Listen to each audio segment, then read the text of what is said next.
do you want? I just need a TI launch pad. Can't you see I'm busy here?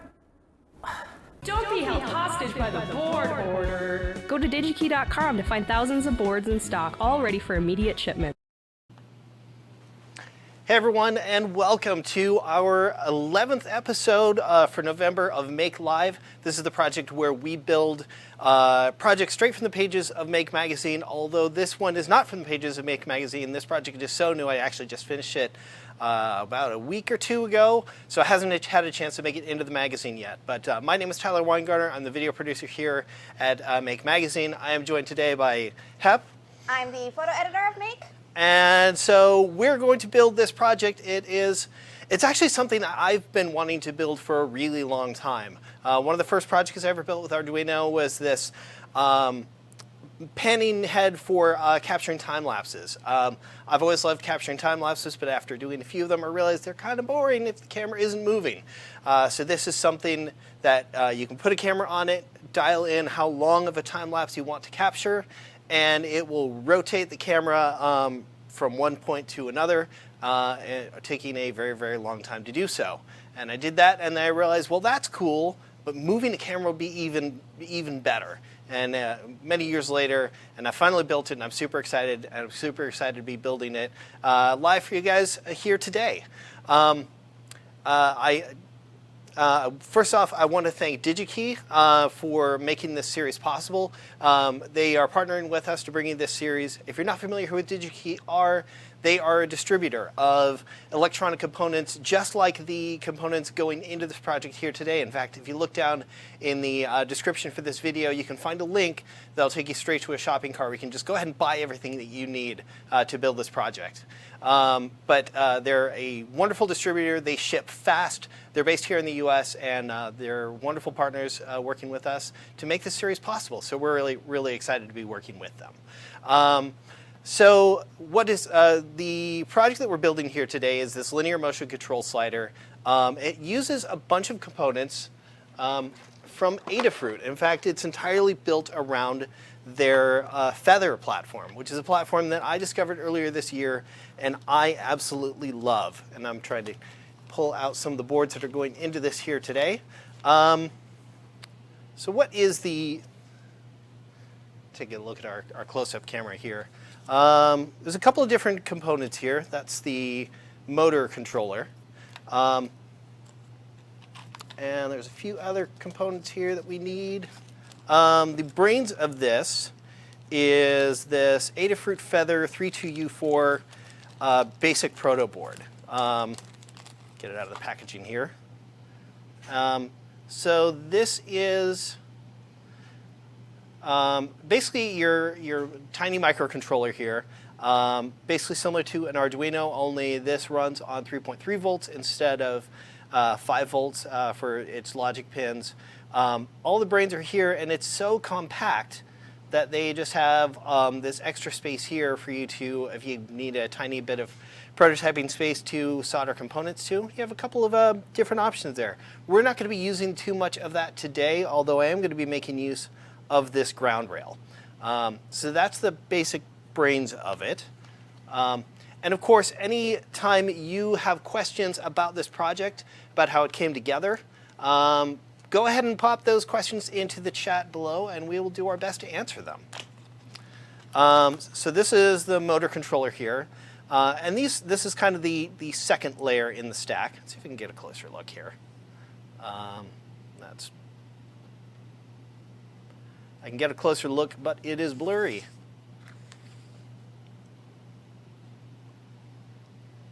We'll go to manual focus. Go to manual focus for real.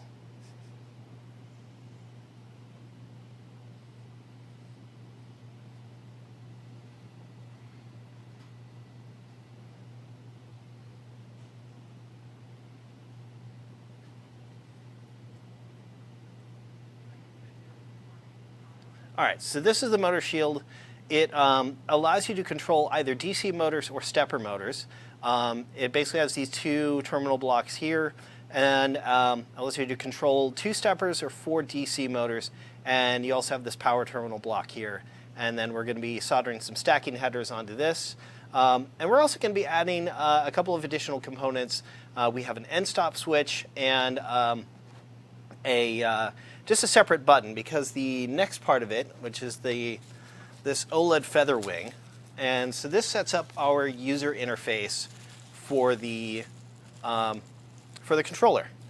So this has an OLED screen there. It's a nice high contrast screen, and then it has these 3 buttons here along the side. They're really tiny, but basically we're going to be using all 3 of these buttons, the A and C buttons as sort of our up-down setting selector, and then we're actually going to wire a separate button to button B just because it's so tight right in the middle there. So we're going to have a separate button off to the side here. So the chat wants to know if this is a kit. So could you tell us a little bit about the Feather ecosystem? I only know what I've experienced about the Feather ecosystem just by working with it on my own. So all of the components are based around this similar sort of architecture. All these boards stack together easily once you solder the headers on. They all communicate. These boards communicate over a protocol called I2C, which is sort of I don't know a ton about how it works functionally. I think it's like a serial-based communication. So you don't even really need to use pins for these boards to communicate with each other. So we're really only using like 2 pins of input and output on this board. The other really cool thing about these boards are the base boards, the feathers. They have a this right here, which is a connector for a LiPo battery that also has the charging circuit in here. So if you want to make portable devices, you can plug in a LiPo battery here. You can also solder directly to the board. It'll charge off of USB when it needs a charge. And otherwise, you pull the USB out, and then it's a completely self-contained device. And that's a really cool feature of that, too. We're not using that today, but it's good to know that it's there. Other than that, they have a ton of different boards in that ecosystem. The one I've used a lot, actually I have one right here, is the Feather Huzzah board. This has a ESP8266, so if you want to do Wi-Fi based projects, you can do that. They also have the Bluefruit board, so if you want to do Bluetooth based projects. The Fona does cellular based stuff. There's tons and tons of different boards and options for this ecosystem.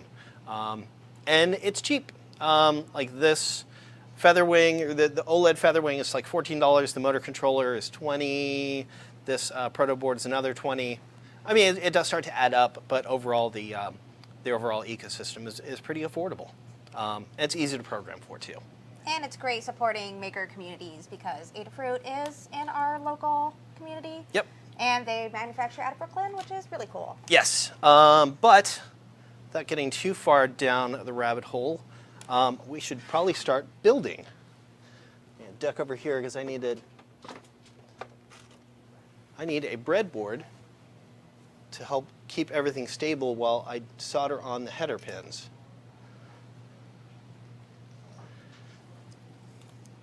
So feel free to ask your questions, guys, in the chat, and we will respond to you.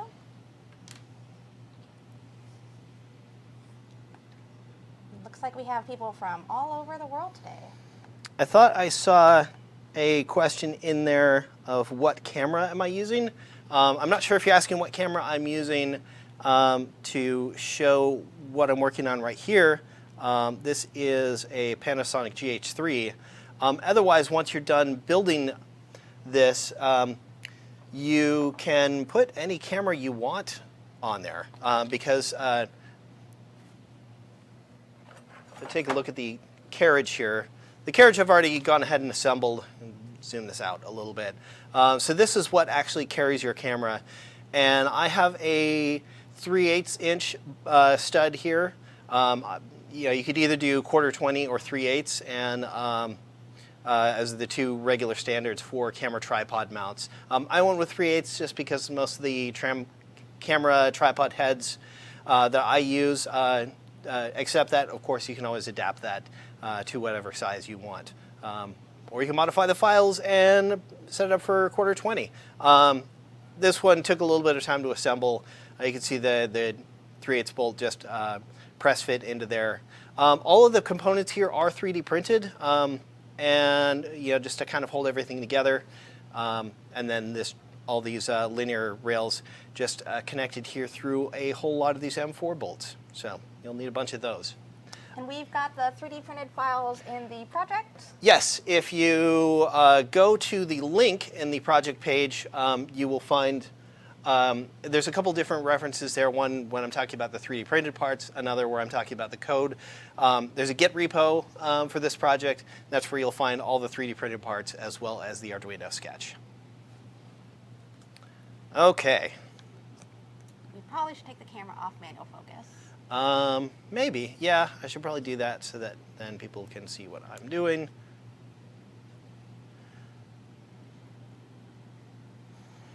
And I need another set of header pins. Where did my set of header pins go? There we go.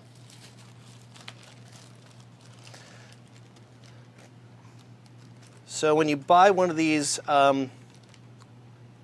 boards from Adafruit, they typically ship with a normal set of header pins that you can solder on yourself, or you don't have to if you don't want to.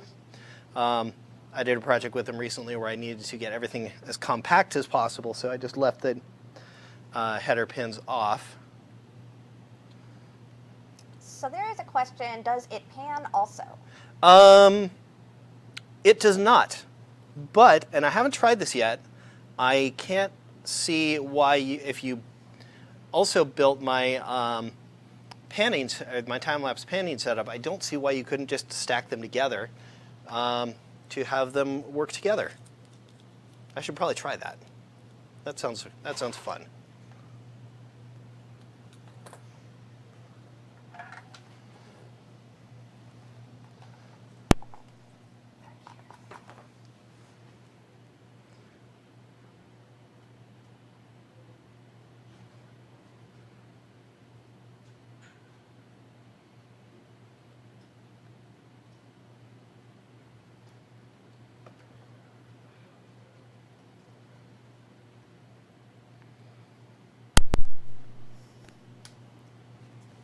All right.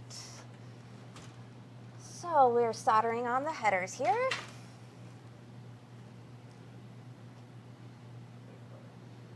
I really love these tiny OLED screens.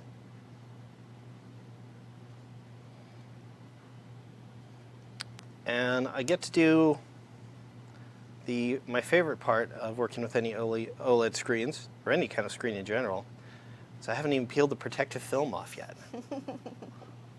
It's like walking on fresh snow. Yeah. And yeah, this is a fun little, this OLED screen is a fun little thing to develop for. Adafruit has their own graphics library that makes it really easy to, mostly what I'm displaying on here is text, because I want to have a self-contained UI for this thing. But there's when the program is running, it has a countdown timer for the number of minutes that are remaining, as well as a progress bar. Stuff with Kirby asks, will the design files be provided for simpler modification than the STLs? I probably should dump all of the Fusion 360 files in the repo as well, so that if people want to make modifications to them, they can. Beyond that, I did all my design in Fusion 360. I don't know if there's any other modifiable format than that.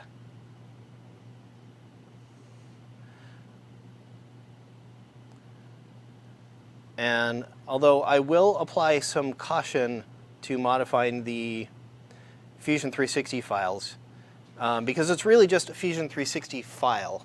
I had everything in a single file just to make sure that I could everything was lining up and everything was working well together.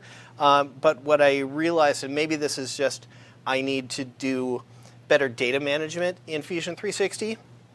Because by the end of it, became this pretty monstrous file that I'm kind of afraid to touch anything in it for fear that it might just fly apart at any moment.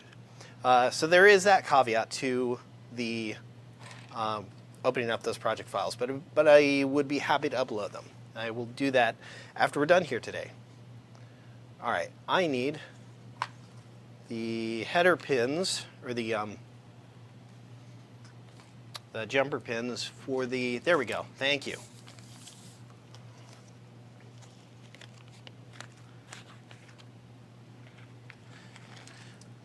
And it's definitely my first opportunity with, at least in Fusion 360, I mean, you could document stuff as much as possible. This is the one where I not only gave a good name to every step, but also every sketch. And I almost went back and named every single step in the file, because once you get in there and go, okay, well, here's this extrude here. Wait, what did that relate to? What part did that create? And these are, you know, as you modify stuff later on, those are concerns that you have. Yeah, because eventually you just end up building this nightmare file. So these wire terminals just, they snap together and then you solder them on. Once you get them lined up.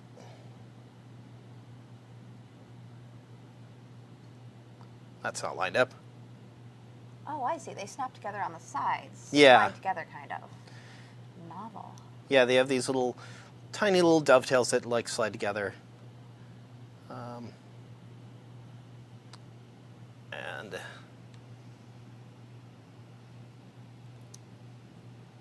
Yes, this video will stay online after the live show. You can access the archives of this live stream and all of our live streams either on the YouTube page or the Facebook page for Make Magazine. yeah. So don't worry if you miss anything or if you have to go, we'll be here. And I believe that Tyler built his other pan motion control or time-lapse rig on a live stream. I didn't actually. But the project is online, so you can go find the other part if you wanted to combine these two projects like he was talking about earlier. Yeah, you can find that project on makesing.com, and there's also a video about it on this YouTube channel. I believe the project is boringly called Time-Lapse Motion Control. We're creative, not just with naming stuff.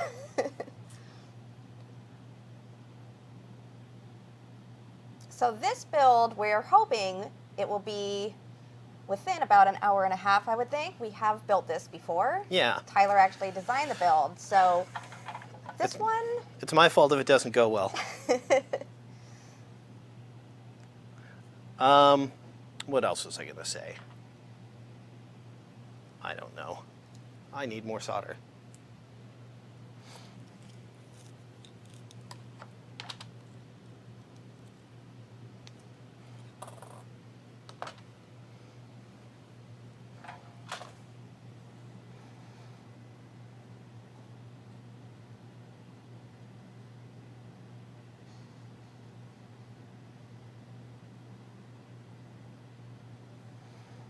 That's a bad solder.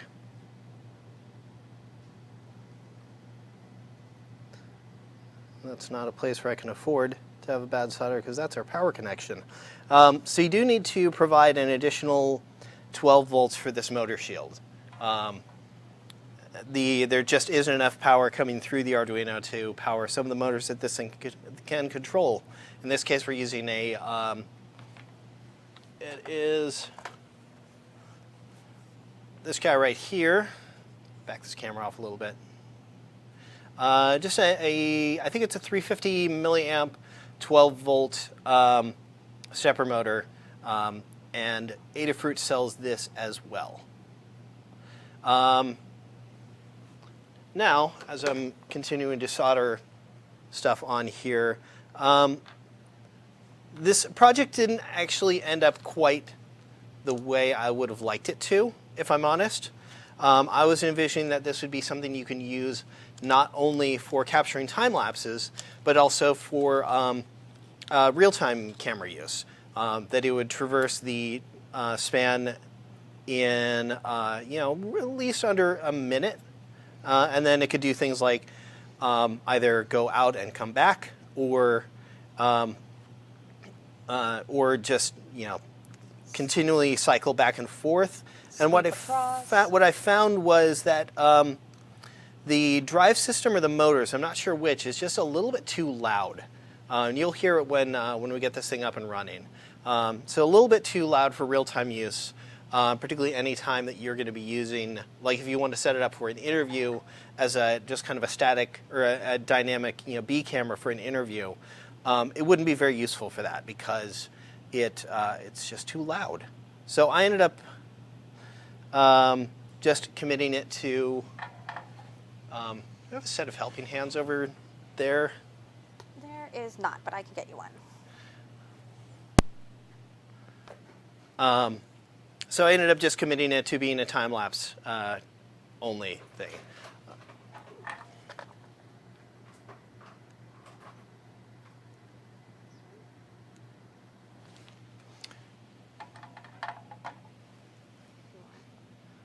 Oh, I never want the one with the magnifying glass.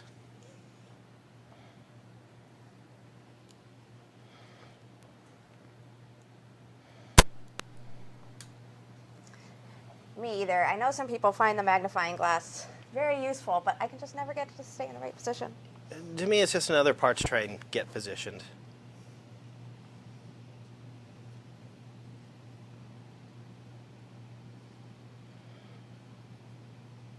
So to Old School Repair Shop, this project is to do really dynamic time lapses, so it's not just one static shot for like 8 hours compressed down to 2 minutes, but it could do kind of like a sweep across a vista or move into a vista, and that way your time-lapse shots feel kind of more organic and cooler and, really less boring sometimes.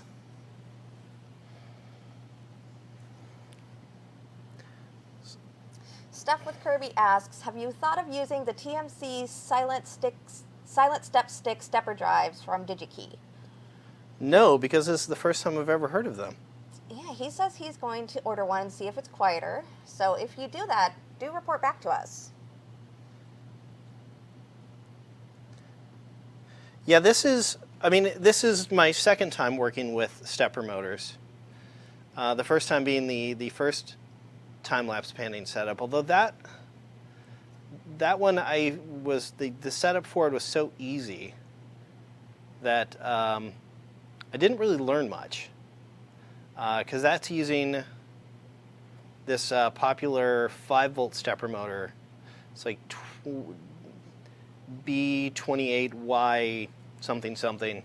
If you look on Amazon for 5-volt stepper motor, it's the one that always comes up.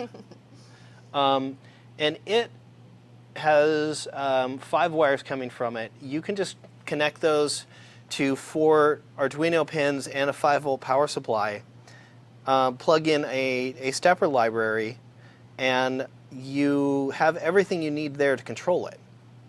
And it's a geared stepper motor. It's geared all the way down to like 2,048 steps or something ridiculous like that. So this is my first time controlling them through a stepper motor controller shield, and also working with a heavier duty stepper motor that I needed to provide additional power to. So I learned a lot more this time around, but still I didn't get a chance to experiment with different motor drivers and things like that. If I could, I would love to play around with. Good time to plug our most recent issue of the magazine, Volume 60, which is our annual digital fabrication issue. And normally I have it up behind me in the studio here, but I don't. But the Prusa i3 Mark III makes use of these stepper drivers, I believe from a company called Trinamics. And they are so quiet you can barely hear it when it's printing, and that would be a good option to use there. I wonder if adopting a different drive system using belts instead of this lead screw system like I am here would help. I don't know. I'd be keen to experiment more in the future. So while I'm pleased with where this project is now, there's certainly ways to take it further. I'd also like to experiment with different ways of driving the stepper, because in this case, the stepper actually gets quite hot. It was actually a concern of mine because all of the parts are printed in PLA, and if you're familiar with 3D printing, that's not the most heat-tolerant material in the world. The motor tops out if you leave it running for a while, and because this is a time-lapse thing, of course, it will be running for a while. Seems to top out at about 60 degrees Celsius, which is actually enough to make the PLA get a little bit pliable. So I'd love to experiment with printing this with PETG, which is not a filament I've had tremendous luck with yet. I'm just trying to fit these header pins on here so I can get this thing soldered and get on with it.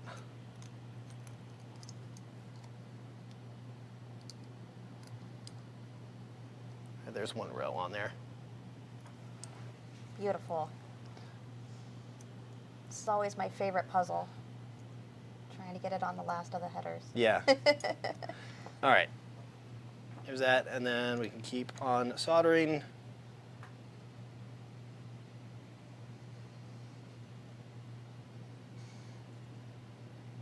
There we go.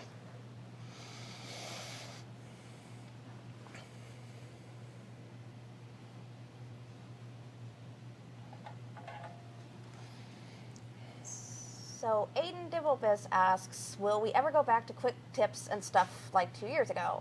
Well, we do stuff like that. We do a lot in the magazine. We do a lot online posts.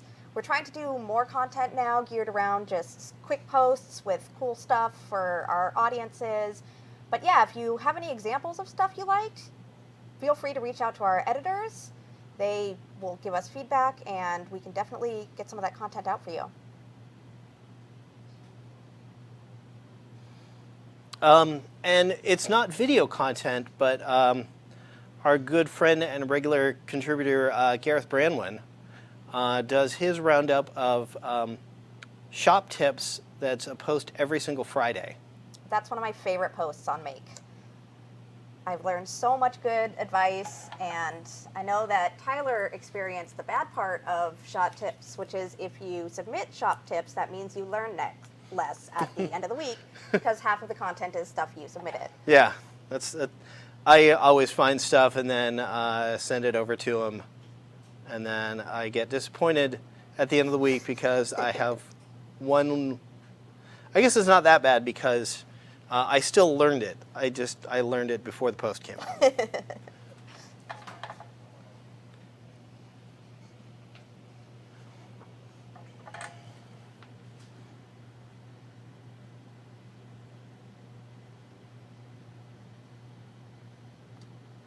Aiden asks, whatever happened to Jason Paul Smith? I think he still writes for us. He wrote for us a couple years ago, or a couple months ago. Yeah, he still does occasional content with us. We wanted, to kind of change up the regular content that we take contributors from on our YouTube channel. So, but we still work with him a lot. He's a great guy.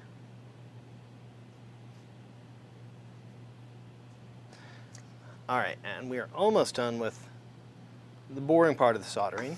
Kirby Wood wants to know, are you using lead or tin solder? That's a great question. Let's find out. 6040 rosin core solder, light duty. I am assuming this is lead based, so yeah. No wonder it's melting so easily. Yeah, I mean, obviously there's, try and compress this down a little bit more, make sure everything's going to fit nicely when I get it into the enclosure. I wish I had a better working relationship with silver-based solder or lead-free solder, but when I get it working, when you get it flowing nicely, it makes really great joins very quickly that are very difficult to desolder, which that's my worst part of any project is if I need to desolder something. Lead is just so much easier to work with. I know it's bad for me, and all that, but no. That's my concern. And we also harvest a lot of parts from old projects for new projects, so desoldering is a huge consideration here. There are a lot of last minute, hey, what would happen if we could make this? Which there's definitely some harvesting that goes on. Yeah.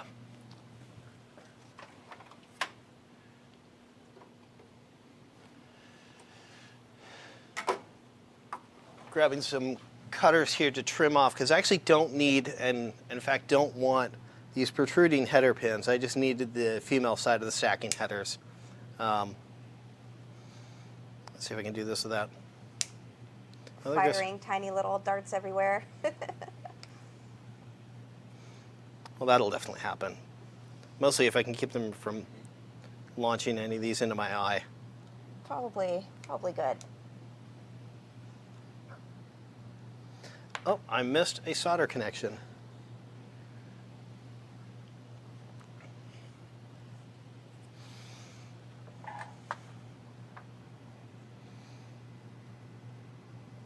Not one that I would have missed, but still, it's good to be thorough. This is the pin for, if you need to get straight to the 5-volt power that's coming in over the USB, that's the pin I would have missed.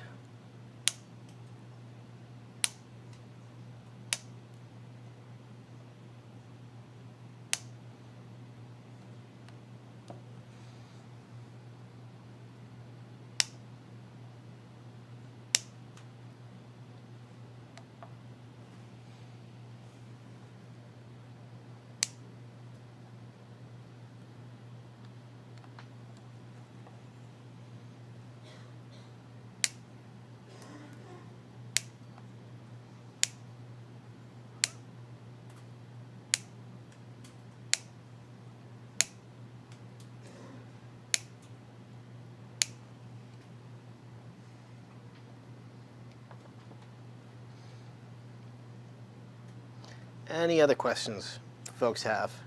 Yeah, don't hesitate to ask. Barry Maniloa, you need to be a little more specific as to who you are referring to. He wants to know what happened to somebody that used to do short electronics videos.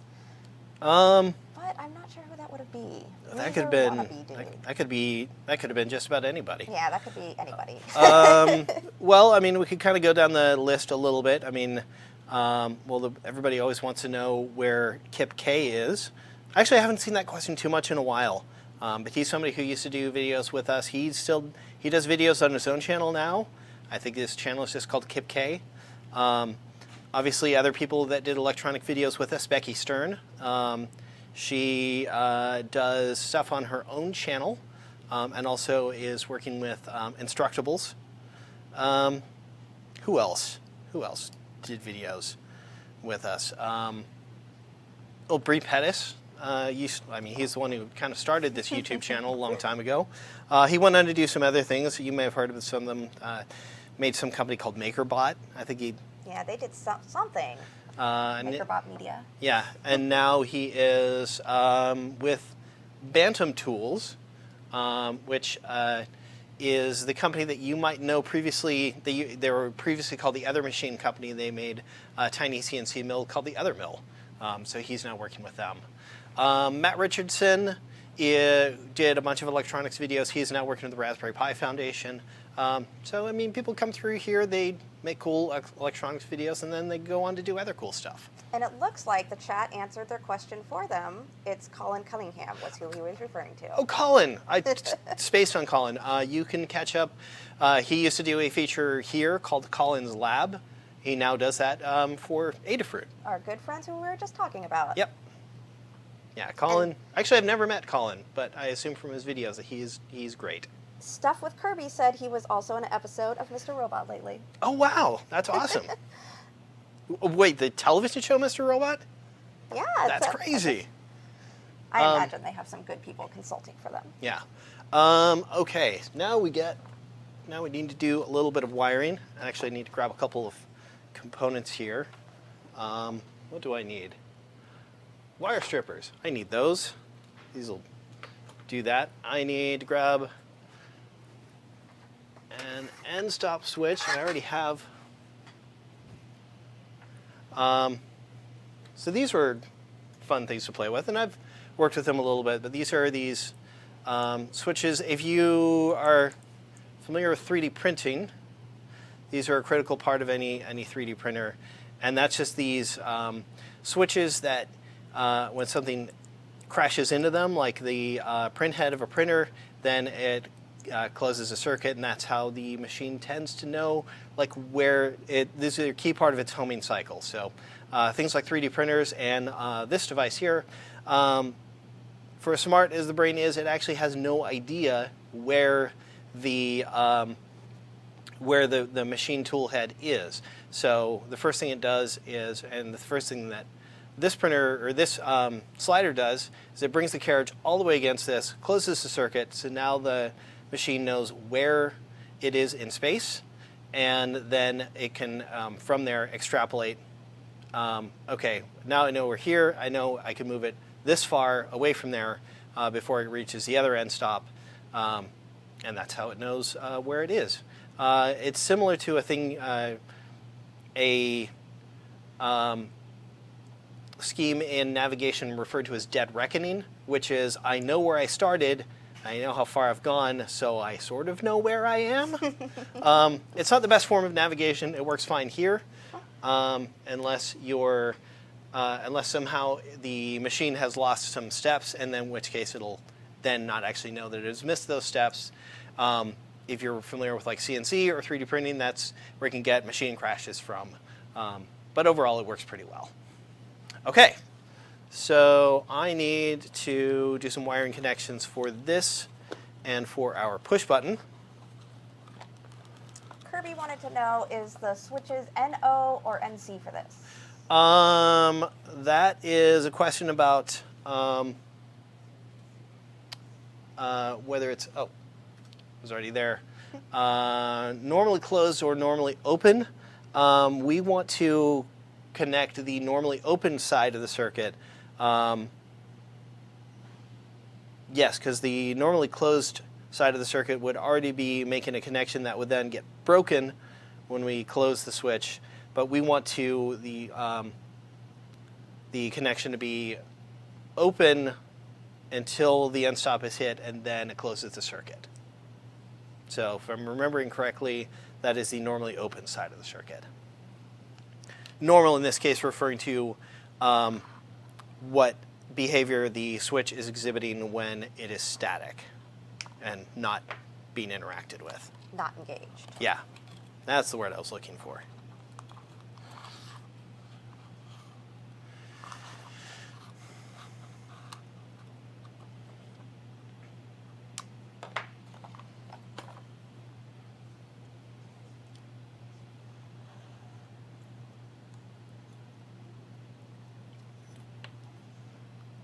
So first thing I'm going to do is wire up the switch side of these wires, and then I'll connect them to the, the positive side, the one that actually needs to talk to an Arduino pin, I'm going to solder to the motor shield, but then I'm going to connect the ground side of it to the ground rail on the proto board. And that's just because if you look on the motor shield, I actually have this other row, this focused here, I have this other row of pins here that I can solder to easily that I don't have on the proto board. But I'm going to be using that ground rail on the proto board.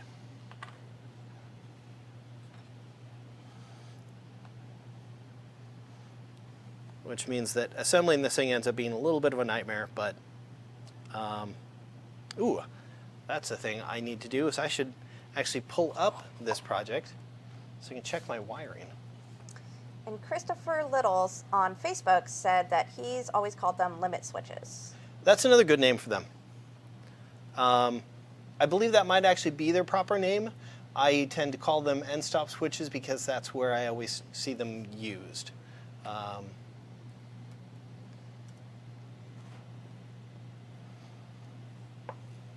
Jake2 Gaming says he has the same drill press as us. We love this drill press. This is actually used in a office building in San Francisco, a normal office building, not industrial space, and it's fantastic. Yeah, it's a little one, but it's quiet. That's Works what well. we need. Quiet. All right, so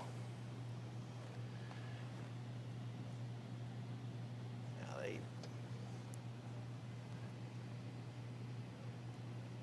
And we might want to take it off manual focus before. I should probably actually just get it.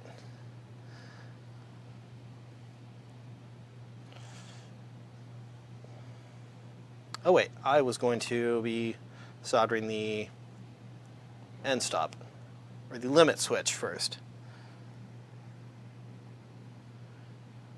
Yeah, so with this, we have our common pin here, and then the normally closed side here. So I'm going to solder the red wire to the normally closed side.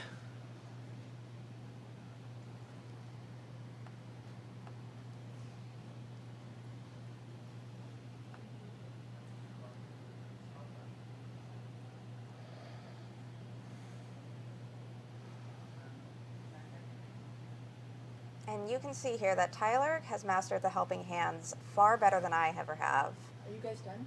I fight with them quite a bit, trying to get them in position. I think of it kind of like a game. The one that I have a tough time with, and I see a lot of people loving them, are the ones that are on the like big sort of tentacle arms. Oh, the octopus arm ones, yeah. I fight with those a lot too. I find that they try to overcorrect a little too much. Yeah, or they spring back. So I always find Neither of those are ideal. if I'm trying to splice two wires together, I get everything in place, and then as soon as I take my hands off them, they spring apart again.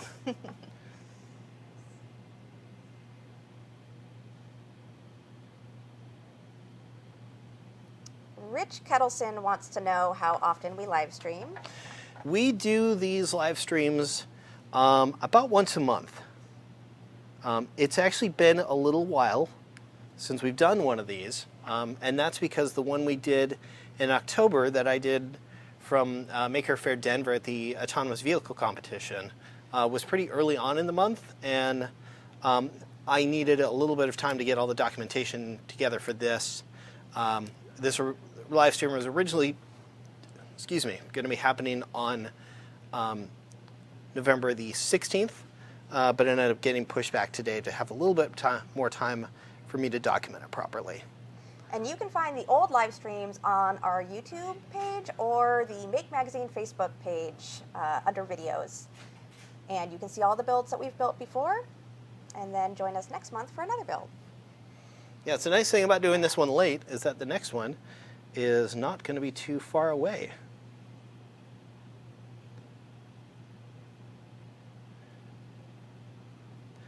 And I really hope you'll join me for that one, because I actually need your help to finish the project, because the entire project is based around online community interaction.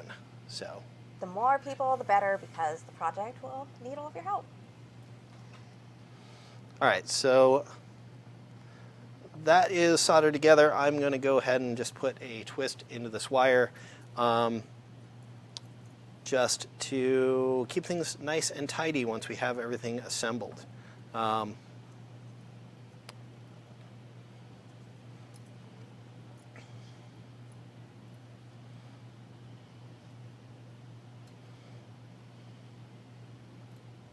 Aiden wants to know why we have so many sponsorships, and that would be to make great content like this. We love our friends at Digi-Key for letting us be able to do these live streams and allow us to take the time to develop builds that we can then, Tyler can then build live. I'm only here for moral support. Moral support, minor trolling. Sorry, got a little bit off camera there. But yeah, this is a habit that's been instilled in me by another regular Make contributor, Sean Michael Reagan, he had a great post a little while back about how you can braid any number of cables together, which is a great skill to have. I mean, that's also, it's not the nicest looking braid in the world, but it's something I've done again with this stepper motor, just to kind of keep everything organized. Since reading that post and starting to practice with that now, I just have a nervous tick about, well, if I have a bunch of cables together, braid them all together, make them look good. And I think it's wonderful. As the photo editor of Make, we produce a magazine with a lot of user-submitted content, and the best content is the one where it's really easy to look at it and understand what's going on. So braided cable lines are fantastic for that, because you're not trying to peer through a nest of wires to figure out which is connected to what. It's very obvious where things go. Yeah, and that was, it wasn't much of a project per se, because it was making a charging, like a USB charging hub that, but it was all rainbow colored cables that were all braided together, so it looked amazing. And really the project was just an excuse to, for him to teach people how to braid cables and braid any number of things together, because we probably all know how to do the standard 3-strand braid. But I didn't realize how simple it was to extend beyond that. And that's the nice thing about it, is that it is very simple. Simple and elegant.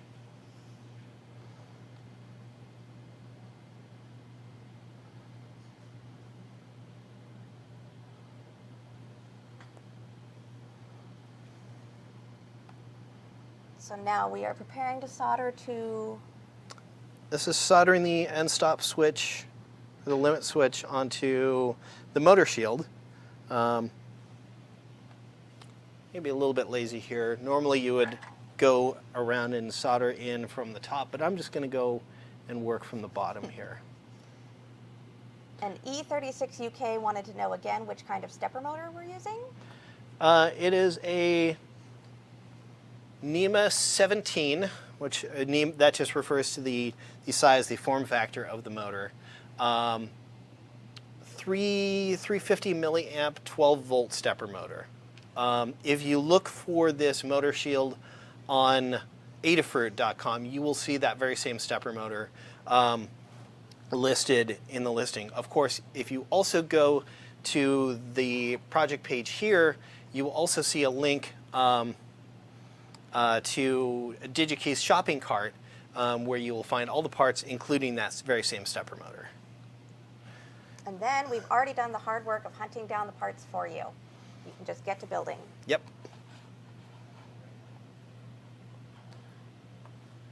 All right, and this next, so I'm leaving this black ground wire loose. I'm going to solder that to the rotor shield later.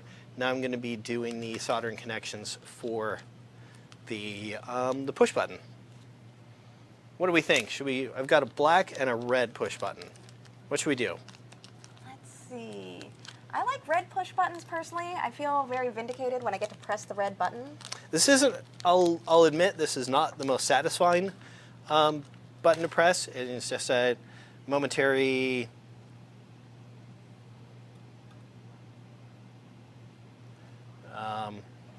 get this focused here.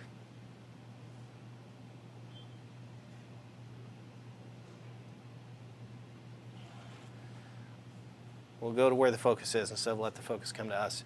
It's just a momentary single pole, single throw, momentary push button switch. It doesn't have a nice tactile feel to it. It's just kind of a mushy button. It's not my favorite one in the world. I mostly use it because first it screws in from the top, which made it a lot easier to assemble into this project, and it also has a fairly slim form factor, which I want to keep this, the enclosure for it pretty compact. So if you've ever, even though these boards are small, once you start adding other things around them, it's easy to have the project bulk up really quickly, and that's not what you want. So we're going with red.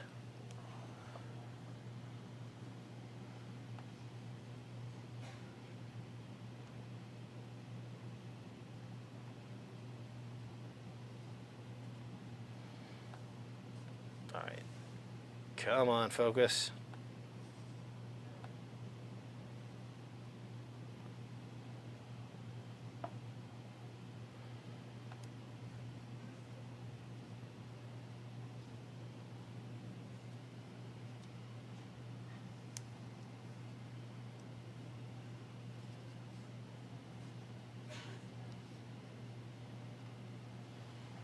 All right. Going to use yellow cables here to have a distinguishing color here. This cable needs to be fairly short.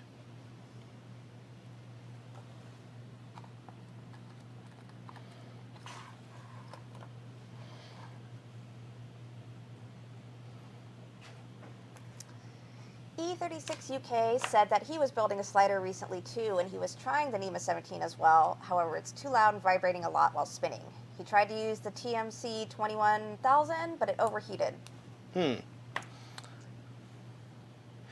Yeah, the previously mentioned the 5-volt stepper motor I'd used previously. I never noticed that it generated much any heat at all. But I just don't think it has enough torque To drive. Yeah, and also, I mean, you can get torque out of anything if you just gear it, and that's what I ended up doing for the panning slider. But then you start becoming really limited by how fast the thing can move. In which case, you might end up with a setup where the lowest or the shortest time you can do the time lapse might be like an hour, and the shortest time you can run this one for is 5 minutes. We'll do that one at the very end when we're done here today, just so you can see it crawling across the desk pretty slowly. And in this case, it will accept inputs for anywhere between 5 minutes and 8 hours. Of course, that latter one that latter setting is pretty arbitrary, so you can go in and adjust the code to let you do whatever your maximum value is.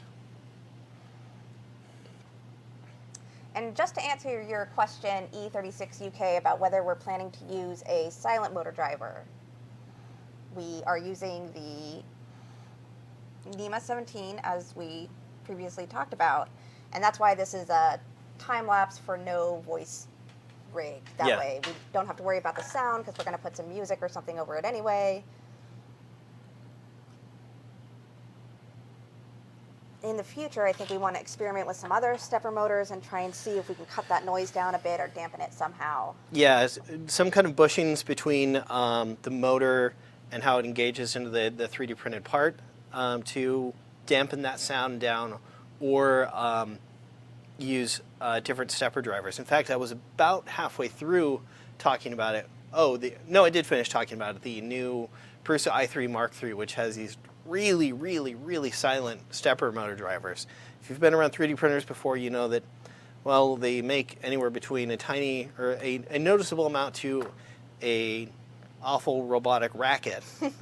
But the current crop of 3D printers are actually really, really quiet. They really It's impressive. are.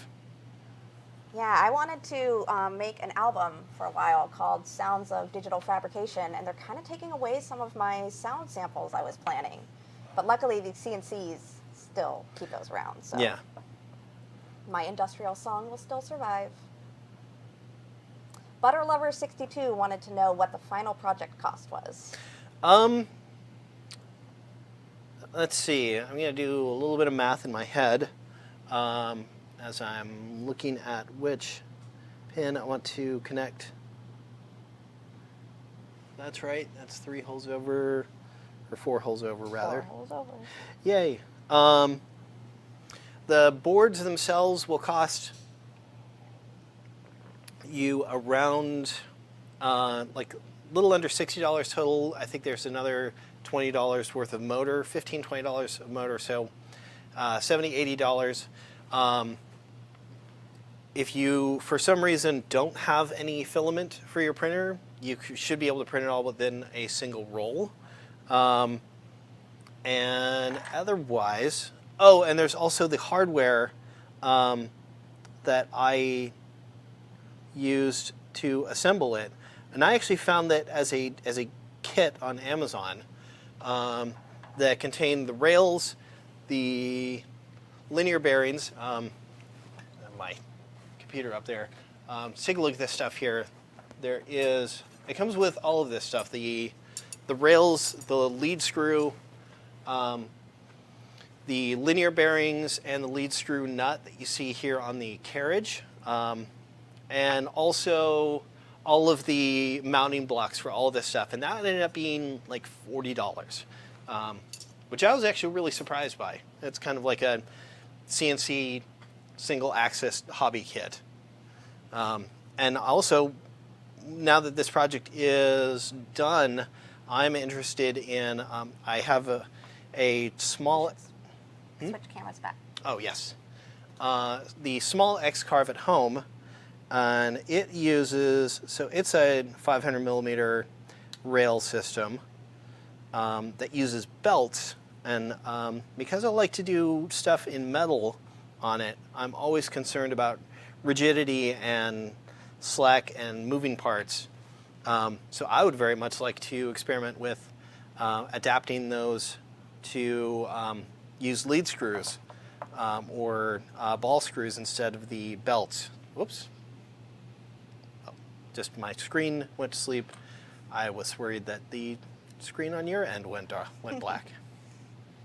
All right, so I'm getting these other wires prepared to solder onto the proto board here. So I'm going to put, I think this time I will do this properly. And to i7 SONX Speed MC, we don't know how long this build will take. We're here until the end, but Tyler did develop this build, and it's his project, so we're hoping we get through it with a minimum of fuss. We're, yeah, hopefully there shouldn't be any fuss. Really, we're kind of getting to the end of the soldering portion here. And then we just have to put together the hardware, right? Yeah, assemble the hardware. You install the code onto the board. So yeah, we are right on track. Yeah, I mean, this part is going a little bit slow. This is the tedious part of things. The only soldering we need to do after I make these last few connections is I need to solder together the DC power jack so you can plug your 12-volt supply and power the motor shield. And I believe that I have left those DC jacks out of reach, so I might need to dash off camera.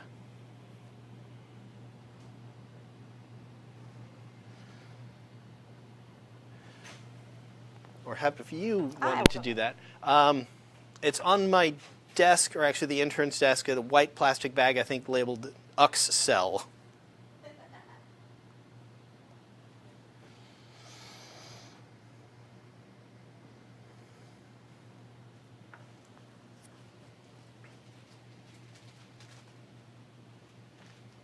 Outstanding. Thank you.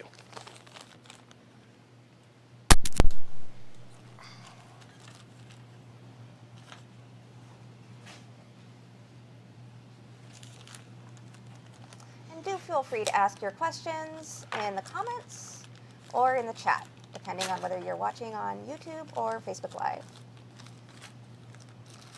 There's these guys. Toka Volta on Facebook says he once used a sample of step-by-step telephone exchange equipment for a music track. I would be interested in hearing that. I want to hear that. That sounds like an amazing track.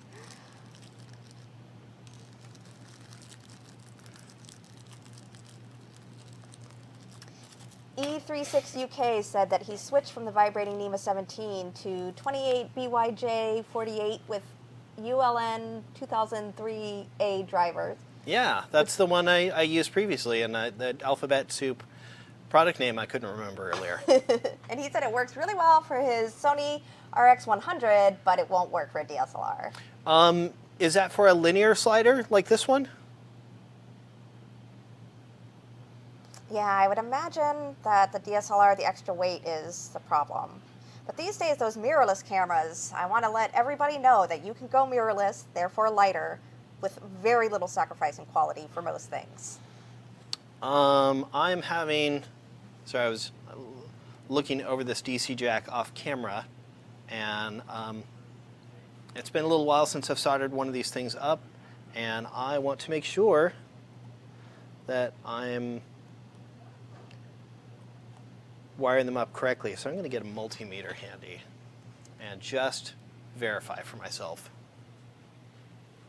I'm always a fan of checking your work with a multimeter. Now, E36UK said that he is building a motorized slider. That was what he was using those motors for as well. Okay. And is his drive system a linear screw system like this one, or is it a... those leads do not fit in this multimeter. He said not linear, but for belt-based slider. Belt-based, okay. I'm not sure if a lead screw needs more or less torque.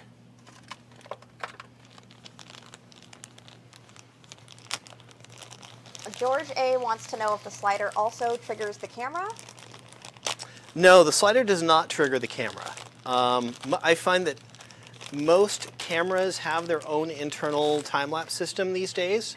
The only one that doesn't that I can think of is Canon's don't, but if you want to get crazy and install Magic Lantern, then you can have that. That multimeter is dead. Long live that multimeter. It's going to come down to the hidden one I keep pristine for photography purposes. It's also the enormous red one that I was like using.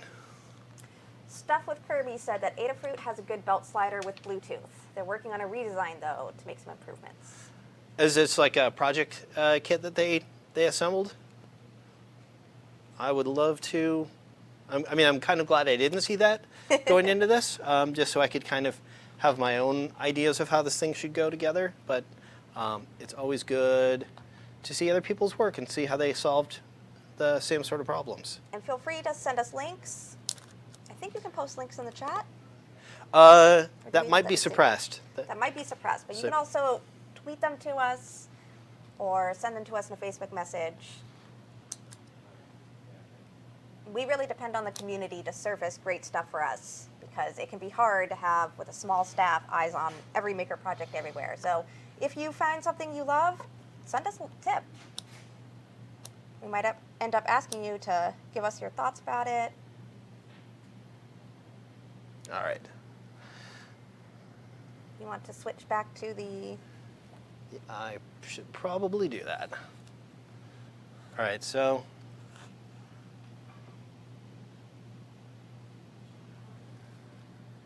checking the pin continuity first. That's her.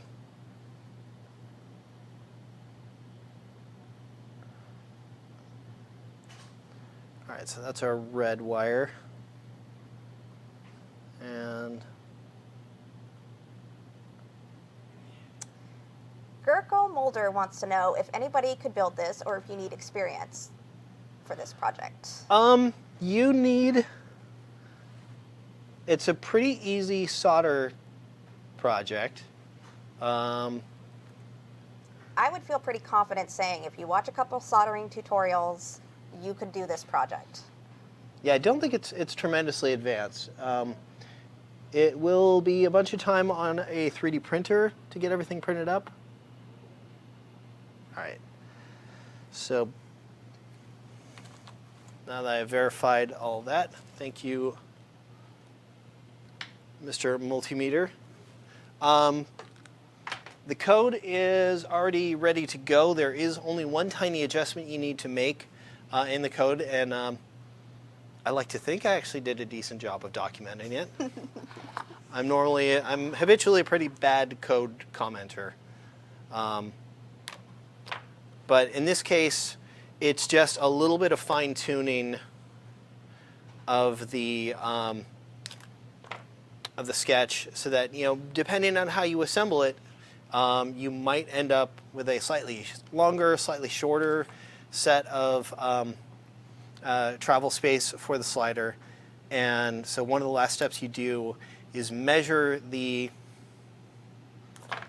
amount of space remaining, and then you plug that as a number into the sketch so that then it knows how far it'll go before it crashes into the other end. Always important when you have expensive electronics strapped to something. I mean, it's not the worst thing in the world here, because all you'll end up doing is just crashing the stepper motor. Up against the end stop. Yeah, which it'll make an awful noise. And You can record that for your digital fabrication song. but otherwise, I mean, the nice thing about motors is that for as much power as they can deliver, they don't actually have, I mean, it's just a rotor and a bunch of magnets. So they can't really mechanically harm themselves. I'm sure that I'm actually quite wrong about that. And there are motors that can probably tear themselves apart, but not this one. Yeah, this just- one is pretty good. It just makes an awful noise. Luke is a new subscriber, and he wanted to know if we have any suggested videos from the Make channel. What are you? I mean, they're almost to a fault. Our YouTube channel has a ton of different kinds of content. I mean, we do lean a little bit more heavily into sort of electronics-based stuff like Arduino and Raspberry Pi, but we have a lot of traditional making as well. You know, a lot of woodworking, metalworking. What kind of stuff are you interested in seeing? What kind of stuff are you interested in building? Yeah, we have a wealth of content for literally every maker style, and even if you didn't know you were a maker, there's some stuff that will inspire you to want to make something immediately. And especially if you're just starting out with this stuff, or if you're not just starting out, I always encourage people to watch stuff that you don't think you're going to be interested in, because you might learn skills that you didn't know you were interested in learning, and those, you know, a lot of making I find is cross-pollination of skills. And the more you open yourself up to that, the more you'll learn. Yeah, there have been many times when I've been working on one project and I'm working with a new piece of tech, and I'm just like, I can definitely see a way to incorporate this in 4 or 5 other projects or ideas that I have. So I would really just recommend jumping in, watching a bunch of videos, and start making stuff.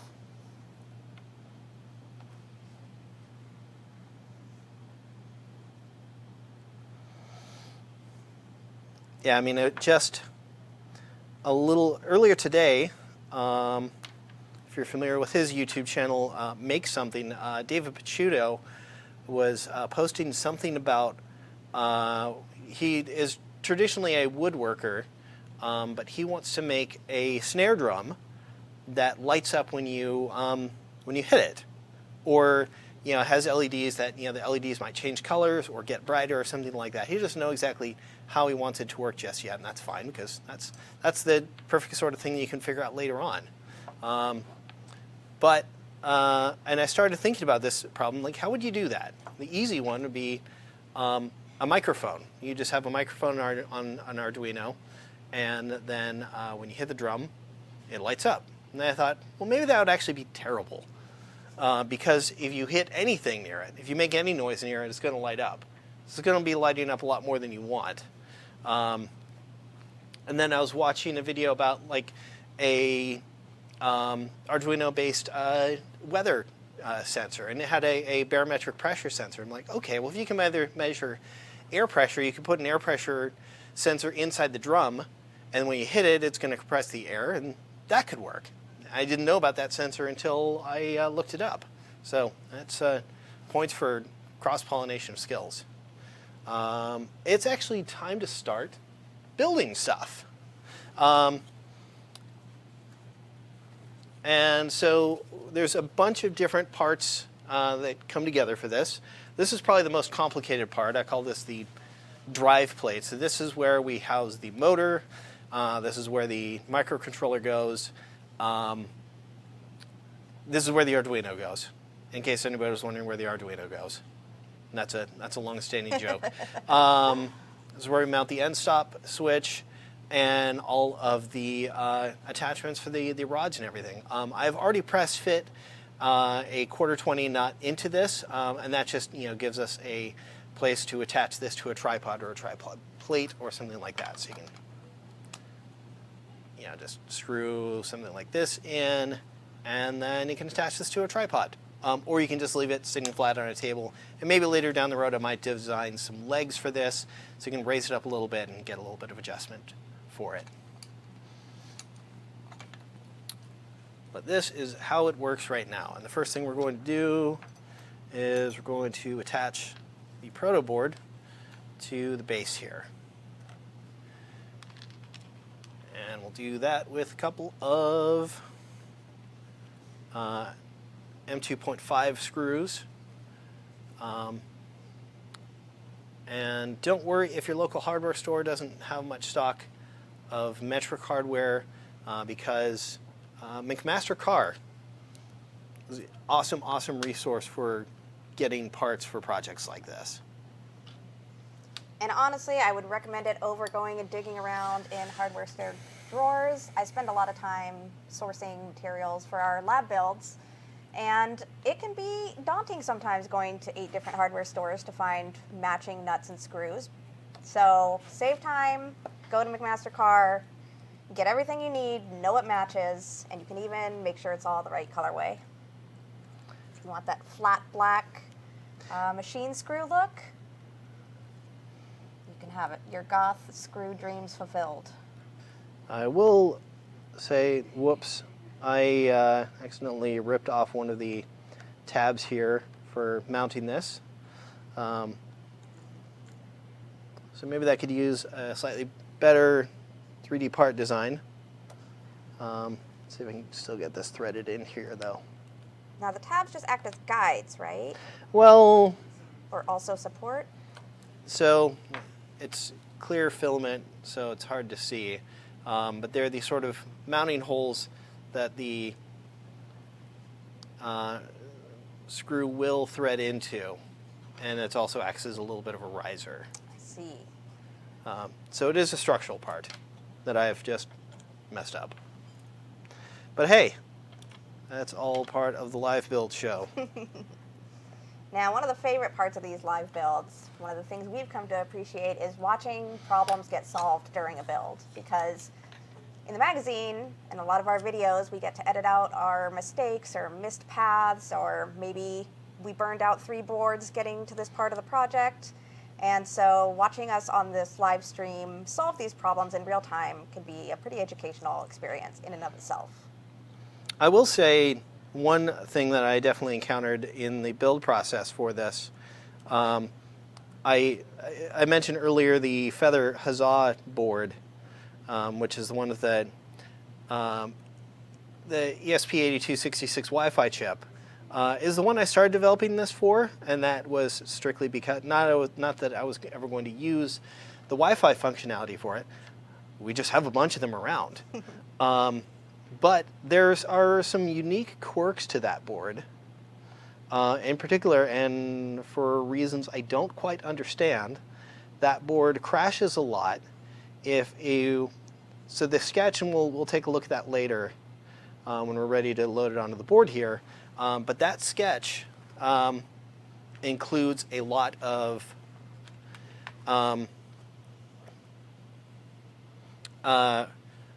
basically endless loops waiting for user input, and that board tends to crash in code situations like that. I don't know why, but it's something I noticed about.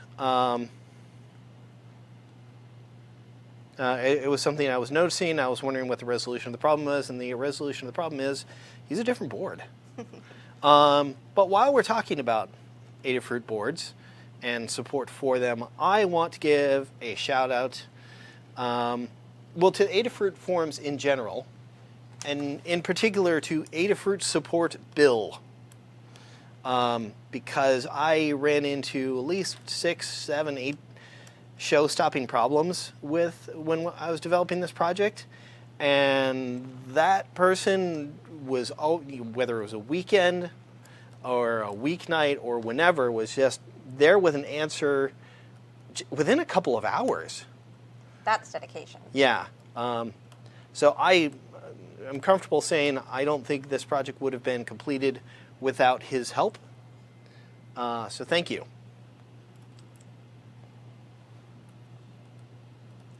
And to Doka Volta, you can tweet, or Dr. Volta, who had the song with the effects that we were talking about, you can tweet that to us to the @make account on Twitter, or you can just send us a message on Facebook, which is where you're watching us.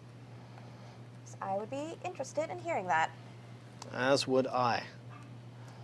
Obviously, a big phone freak hacker from back in the day, so any of that stuff is right up my alley. All right. I'm going to, this is not my favorite. Actually, I'm going to try and get this down into this one. This particular 3D printed part, I've seen assembly of this a couple of different times. So some of these tabs have broken off a few times. So this assembly is going to be a little bit sloppy, and I apologize for that. But I'm just going to get it secured into place and call it good.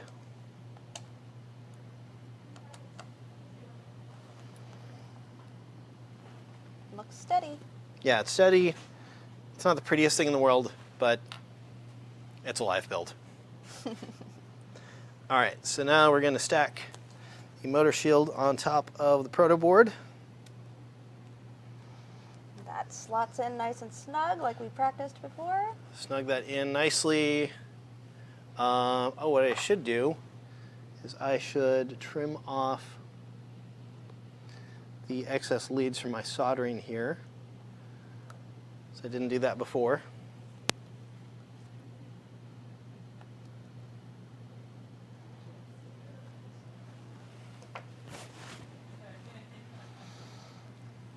And finally, well, actually, no, that's not finally. So I still need to attach the terminals here. And this is the part where I actually wish I could remember if it's better when using screw terminals to have tinned wires or untinned wires.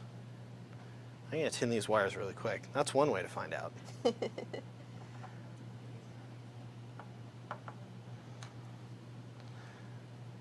Remember that part where I said we're done soldering?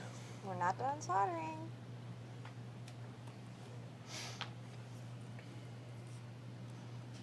Stuff with Kirby says maybe for the part with the risers we could use heat set inserts from McMaster or thread in from the other side, and then the socket head wouldn't be a clearance issue on the feather.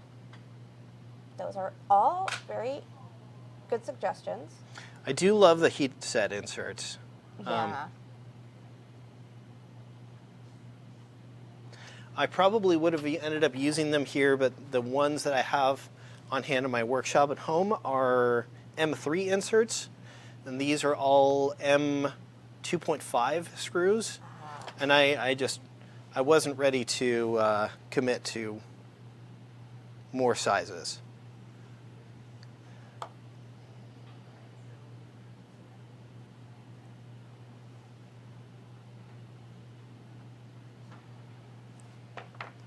My workshop at home is pretty small.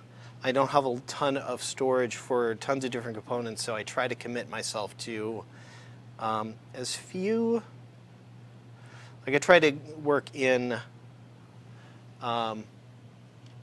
regular sizes. Like I'm really fond of M3 screws, although if I'm continuing to work with the Adafruit boards, I will need to find some provision for 2.5 because 3 is just too large.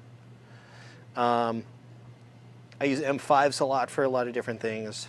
As a photographer and videographer, I have a ready hand of quarter 20 bolts and nuts and screws, just so I can use those in projects whenever I want to. Mount a camera anywhere. In fact, I find myself designing with that in mind all the time. Just because, like, okay, well, what parts do I have? Well, I'm going to always have quarter 20s around. So I just design for those a lot. In fact, I was just designing redesigning some clamps for my CNC, and those involve, well, M5s, as I mentioned, which thread into my T-slot, or T-nut, T-slot bed, and quarter 20s to kind of provide the foot for the other side. I just do that because that's what I have a lot of hardware of. Yeah, so now we're just assembling all of the hardware, attaching our limit switch here, which again, these are just more M2.5 screws. But yeah, it probably wouldn't be a bad idea to adapt all of this for those heat set inserts, just to make all of these connections a little bit more rigid, especially if you plan to take it apart. But ultimately, once you have it assembled, you shouldn't need to be taking it apart very much. Going to be attaching our motor now.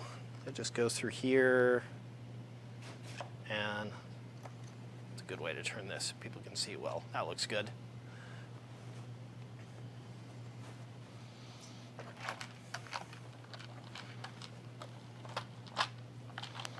So Clay Gilbuena asked E36UK if he was able to control his slider through the Bluetooth app via Android or iOS, and E36UK answered that he was using the Arduino Bluetooth controller on Android.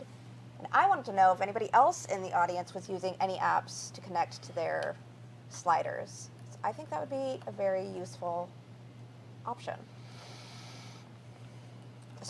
Personally, I've never been fond of the idea of controlling this stuff through a phone. I mean, granted, your phone is the multi-tool control interface that you always have with you, but I really wanted this to be similar to my my panning controller, completely self-contained. You set it up and go. Yeah. If you've followed other projects I've worked on, I'm a big fan of Blink, which is a smartphone controller for Internet of Things devices.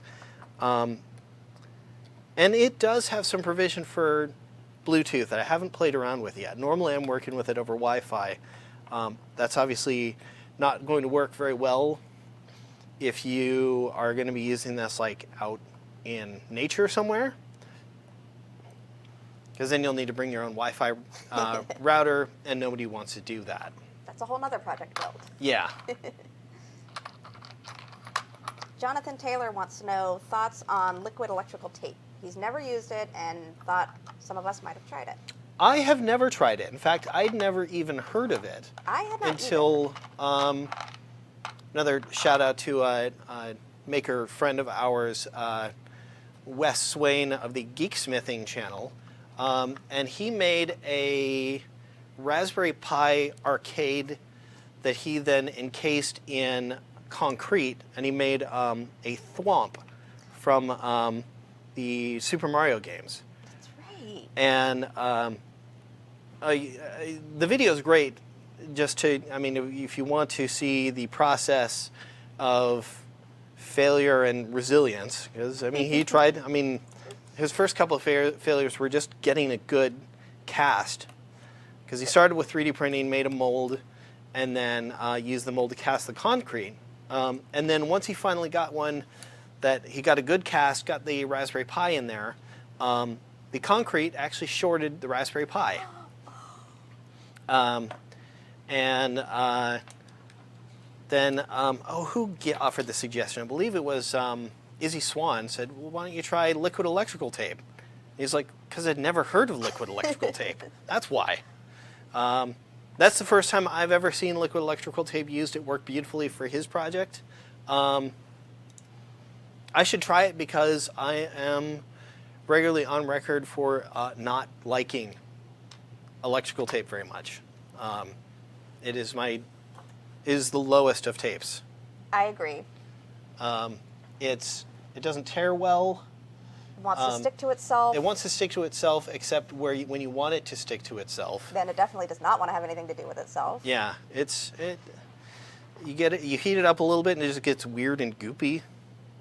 Yeah, there's a lot. I could go on all day about how much which is weird because I do projects like this, and hate electrical tape. That doesn't make any sense. Don't judge me. I'm a big fan of hot glue isolating stuff. Yes. Then it's there forever, or the hot glue is at least part of it forever. So getting that stuff off without residue can be a difficult task. Actually, I hate to actually you, but the cool thing to know with hot glue is that if you work with hot glue a lot, you should also have some denatured alcohol, because denatured alcohol is the magic fluid that breaks the bond of hot glue. Does it take the residue off? That's the one, because I can get the glue off, but it Yeah. always leaves that It breaks. disgusting It just film. it just breaks away completely cleanly. Beautiful. Gonna have to keep some denatured alcohol on hand.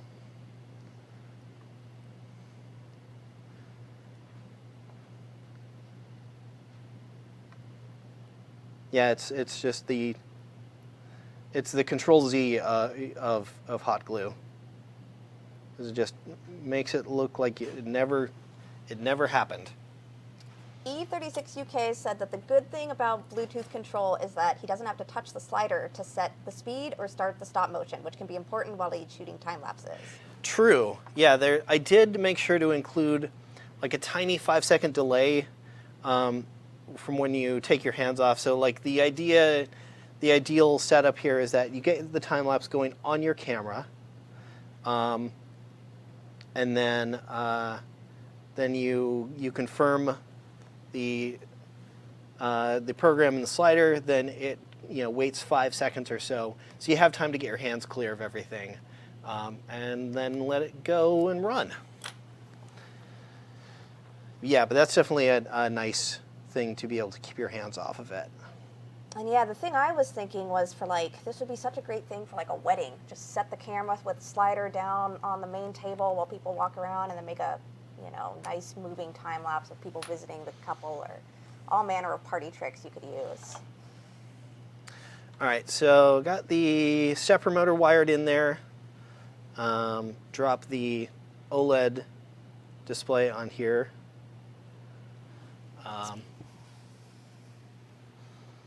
And I think we're about ready to put this into our fancy enclosure. This is always the tricky part, to get everything to fit into here. Speaking of tapes I like and tapes I don't, the highest form of tape, of course, is gaffer's tape. We're going to use it a little bit to get, we have this tiny little button pad here.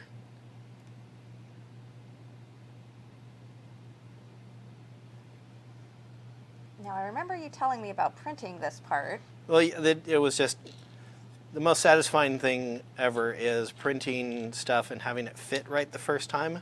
Yeah, and that just fit really nicely into there. I was very happy about that. Yeah, and I'll just put it on there now.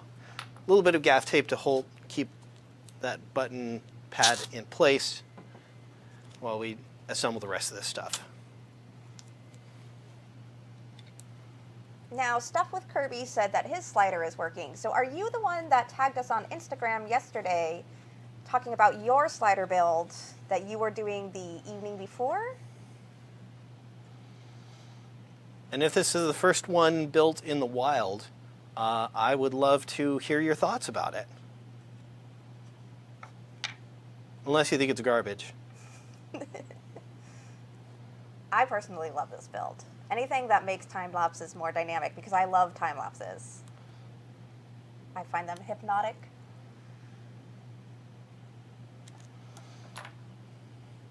KK wants to know what I'm doing. So I'm here as moral support, helping this build along. Yeah.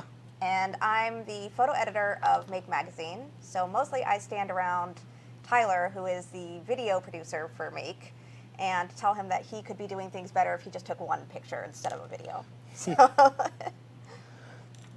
yes, yours was the one we saw. So Stuff with Kirby is the blue ABS one that he tagged us in on Instagram. It's always a delight and terror to know that I've made something and then somebody else said, well, I could build that too, and then it exists. especially seeing my code out in the wild, because I am not a programmer, really. I tried doing that once, and then I realized I didn't like programming, and I'm not very good at it either. So it's always alarming to think that, like, wait, my code is running on other people's things. Why would they do this? Stuff with Kirby said he likes how it's more fluid moving than his other one that he built, and the OLED screen is a very nice touch to have because his relied on counting the LED blinks, which I imagine was probably hard if you lost count. Yeah. Yeah, I'm almost as bad of a UX designer as I am a programmer, but that kind of thing is important to me, of like wanting to create something self-contained and useful, and so I try to design well for that stuff. I think that,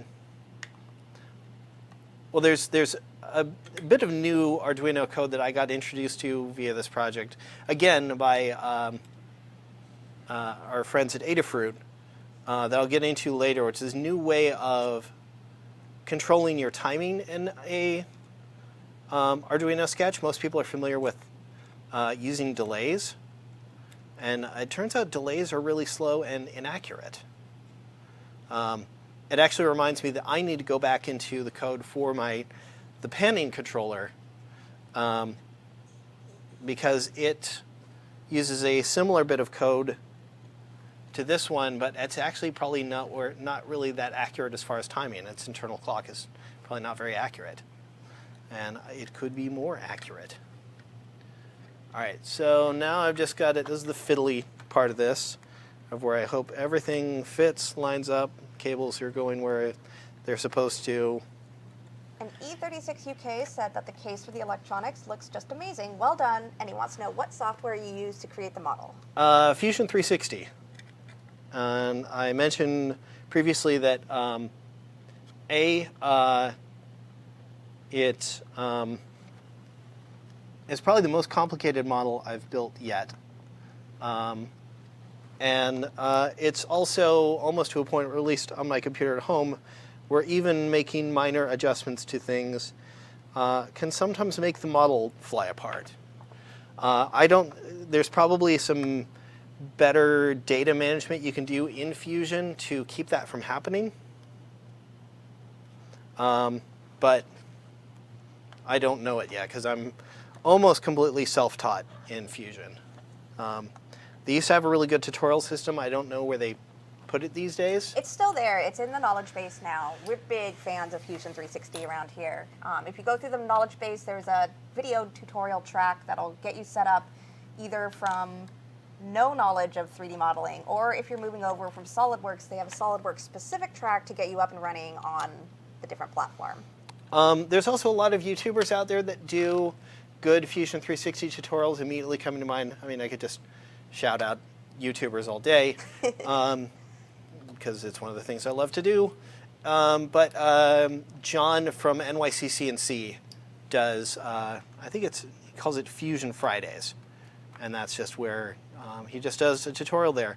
I mean, Fusion is a big program with lots of different stuff. I mean, obviously, as a machinist, he gets into the CAM programming a lot, which I also, when I'm doing CNC stuff, I do all of my CAM programming in there, just so I can learn that stuff a little bit better. It's really weird and esoteric, but maybe it'll be useful someday.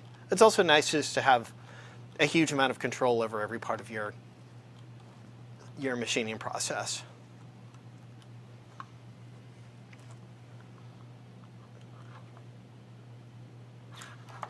I have two of the screws in there. I just want to pull this tape off. Make sure we're lined up right. Make sure we're lined up and that getting nice engagement between the buttons. And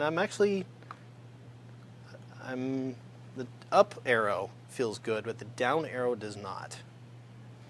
Well, tell you what. I really want to get into finishing this build. So we're gonna run caseless. We're gonna be like overclockers and like people at QuakeCon. Just go caseless. That way you can see everything going on. But these parts are all available on the project page and on the GitHub repo, so you can print them up yourself and have a nice looking thing. We're going to skip that today, which means I need to undo some of this work I've been doing. Maybe I shouldn't give up on this yet. Try reseating the button maybe once more. It might have just been like a wire cut. Maybe I just need to seat all of this a little bit better. Yeah, because the button pad just kind of sits over here and then just kind of Actuates the two buttons with Yep. the middle button left open. All right, give this one more shot.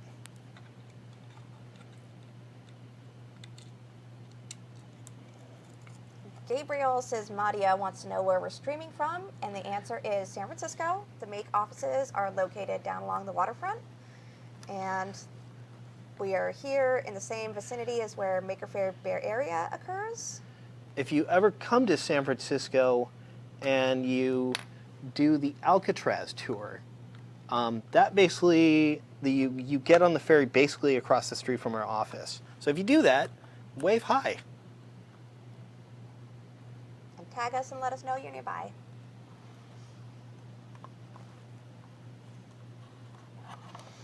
And our office does have some windows looking out over the Embarcadero, which is the street in San Francisco that runs right along the bay. But the building has specific policies about us not putting up hilarious LED signs or projections, Yeah, it's really just a tragedy. which is probably good because we would probably use that power for evil and not necessarily for good. Saying rude things to Exploratorium down the way. Which we would never do. No, we love them.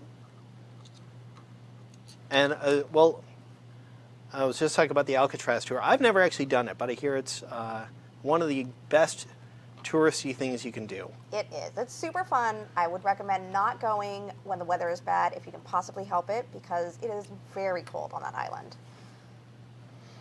It's almost like they wanted the experience there to be unpleasant for people. I don't know why they'd do that. Okay. That's still not feeling good. I don't know why. Oh, wait. There we go. Okay. Beautiful. Good button feeling. You guys on the stream probably can't hear it, but you can hear the telltale click of a perfect button actuation. Oh, I never peeled the thing off the OLED screen. I'm terrible. Okay. Now we just get to assemble the rest of this.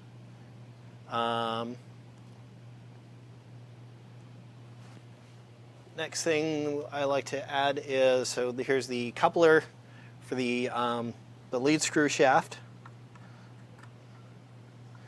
This just fits onto the output from the motor.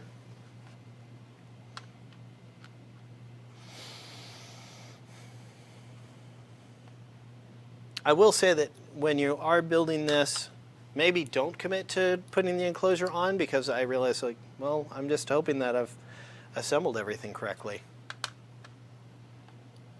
I'm sure I have. Maybe I haven't.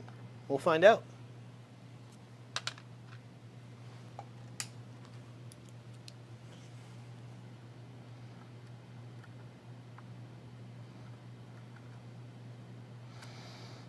Yeah, and this thing just has these two set screws that lock it into place on the motor shaft. I'm actually going to try and slide that a little bit further on there.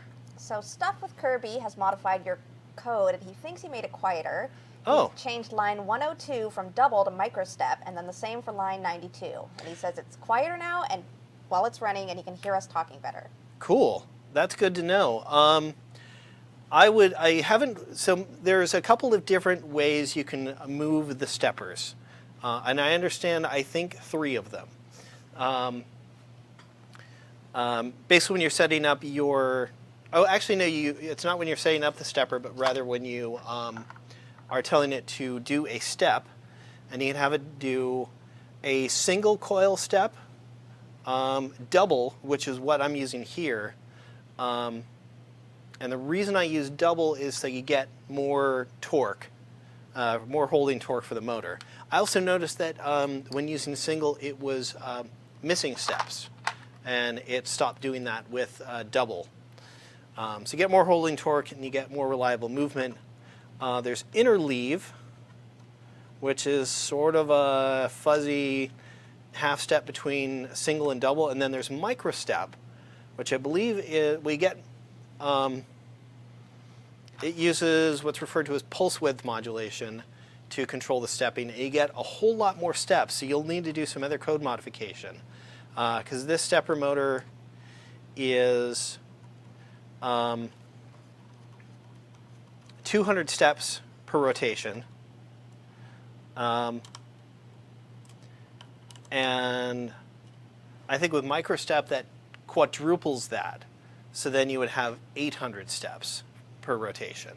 So you would otherwise need to modify the code for the total number of steps that it would run to get to the end of the program. I'm going to fold this down again so you can see us.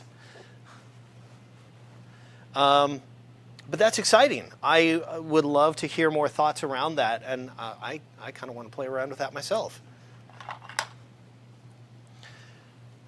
So continuing our assembly here, we have I don't know why this is called a pillow bearing, but that's what it's called. This is what it holds the shaft for the lead screw. And then we have just these two rod mounts here. And these rod mounts, I'll admit, while it was super cool to find everything I needed for the mechanics of this in a single package, you really need to torque down on this set screw here to get it to grab the rod securely. Like a lot of torque. Well, for hand tools. Again, this hardware all just is threading into the printed parts, which I've been finding is decently secure to hold everything in place.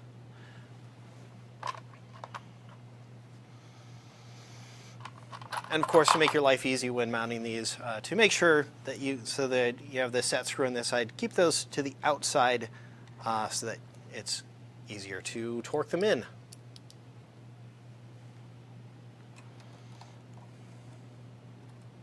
So Stuff with Kirby has given us an awesome breakdown of the different stepper motor actuation. Single means single coil activation. Double means two coils are activated at once for higher torque. Interleave means that it alternates between single and double to get twice the resolution, but of course half the speed. And microstepping is a method where the coils are power managed to create smooth motion between steps. So what I'm seeing is that Stuff with Kirby wants to write us a profile on stepper motors and power management. Well, if I recognize that description, I think that comes almost directly from the Adafruit learning part on this, the motor controller feather wing. And that's something we actually haven't touched on, is Adafruit has an entire learning track of learning content as well as their wonderful forums and communities. If there's anything you can take away from this, it's that Adafruit's pretty rad. They pretty much are great. Okay, so this is the entire drive plate completely assembled. The next thing we should do is, I guess, we'll set up the, you can lift this camera up a little bit to get a little bit more space, because now things are going to start getting big. Set this off to the side here.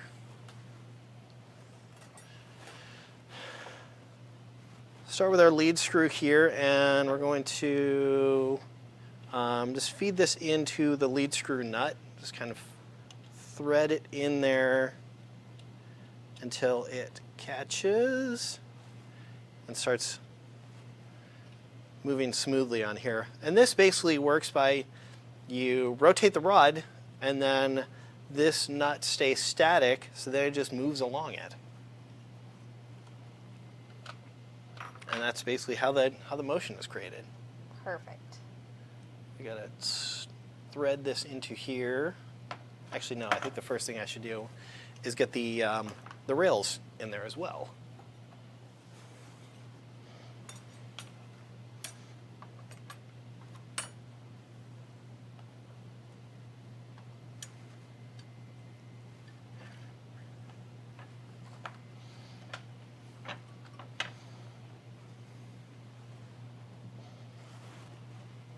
Move a little bit more over here, get a little bit more space because I'm running out over there.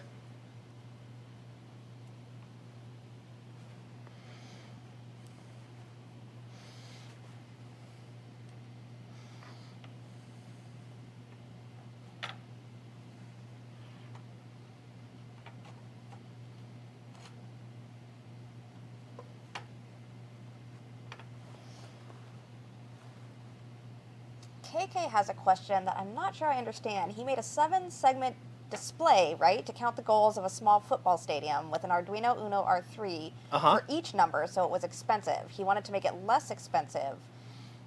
So I would recommend not using one for each segment. There's a couple different options that you can do for segmented displays, and I recommend researching into ones that will run multiple displays at once, so that you don't have to have dedicated hardware for each one, and that'll cut your costs by a lot. In fact, if you go back to a previous build that we did, it's the this is a project that uses again another board. Actually, no, it doesn't. It uses a Raspberry Pi, and it scans your network, and then finds the number of people you have connected to your Wi-Fi, and then displays that number on a big 7-segment display. Those digits are, I think, 6.5 inches tall. So close probably to what you were using. I'm not sure if that's, I've never created it. I mean, that's the largest 7-segment display I've ever worked with. I don't know if that'd be visible enough for a football stadium-like application, but those are driven by a 7-segment display driver, which is manufactured by SparkFun, and it just communicates to the Raspberry Pi? No, it's just controlled by a single Arduino. It's actually was a little bit of a complicated setup of where the Raspberry Pi reports over serial to the Arduino, then the Arduino just, a single Arduino drives these two 7-segment displays, and they just connect together to each other in series.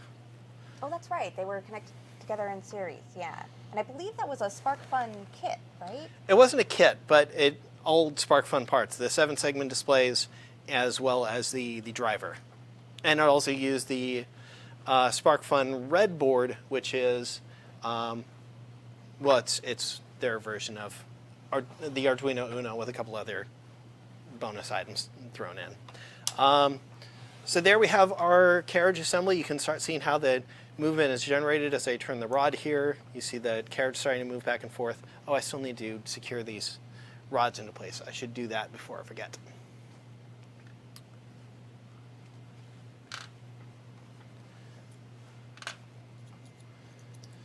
Because otherwise this thing will just come apart. We don't want that.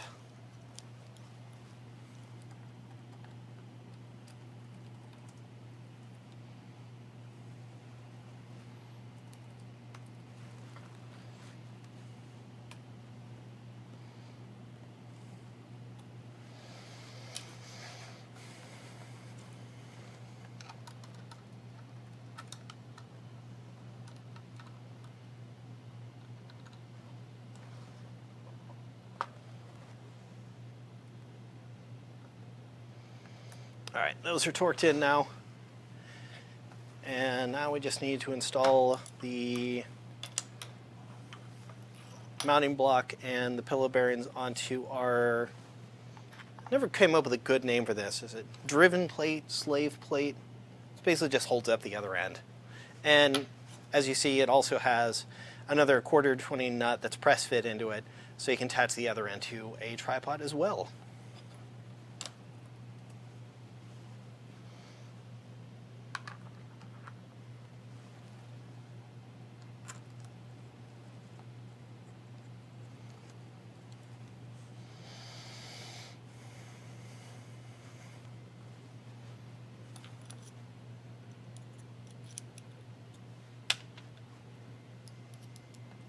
I'm trying to find you that Project KK, but searching Raspberry Pi Wi-Fi project on our website these days, it's very hard. Oh, the Do we remember what we called it? I thought we called it a pirate sniffer. network tracker. Poacher catcher. I thought we were calling it poacher catcher for a while.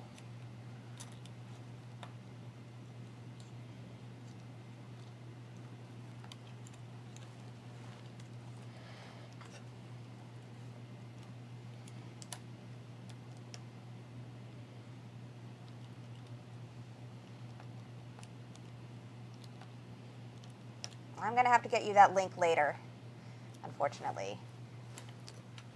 But if you go and check on the YouTube channel under the previous live builds, you can find it because we did build it on a live build earlier this year. I believe only a couple of months ago. Maybe we called it network tracker. Again, you know, in the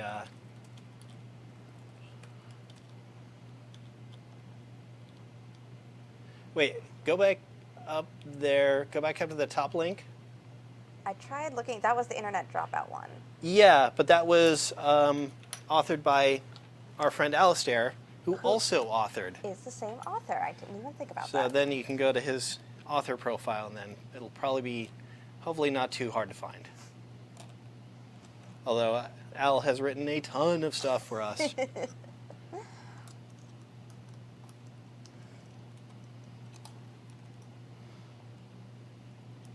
There we go. Top link, found it. So I'm Yep. going to post this in the comments for you, KK, and hopefully this project will help you out.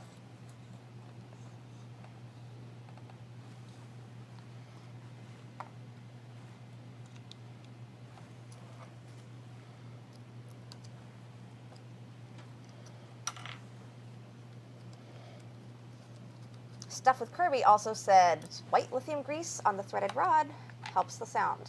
Cool. I absolutely believe white lithium is my favorite of all of the lubricants.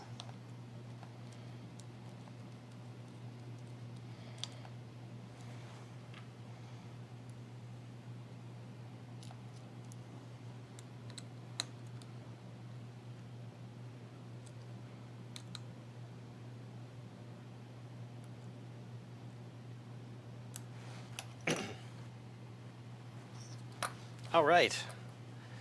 Now we just need to mount this on the other side.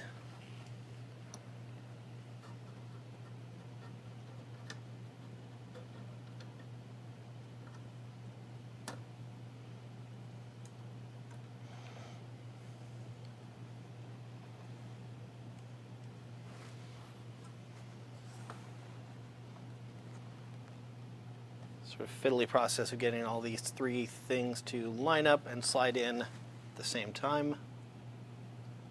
All right, they're saying that link is 404, so give me one sec, guys. Let me figure it out.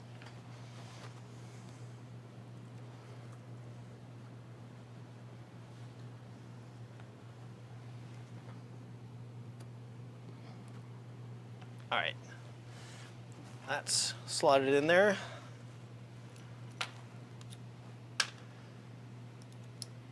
Start by securing the set screws on this pillow bearing.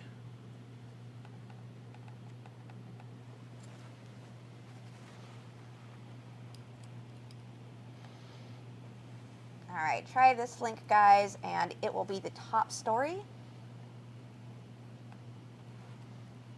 And it has the photo of the box with a 44 on it.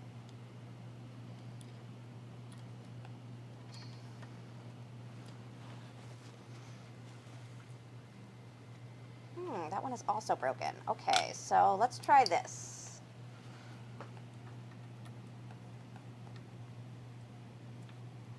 Go to the link I just pasted, and after the last slash, type this. A. Allen is his author name. So if you search for the author, that is Alistair Allen or Allan, you will find him.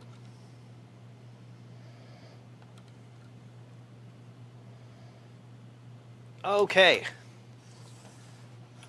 This thing is large enough to actually need to go out to the main camera and hold it up. Let's say our completed slider. Obviously, we don't have a camera on the carriage yet.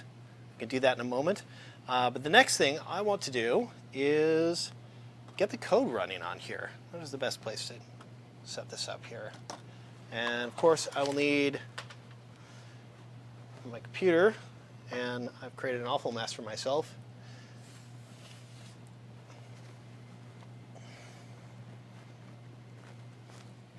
And let's take a look at the code here.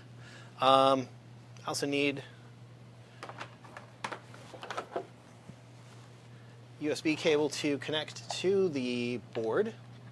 And this is the board is fresh out of the package, so of course has no code on it yet.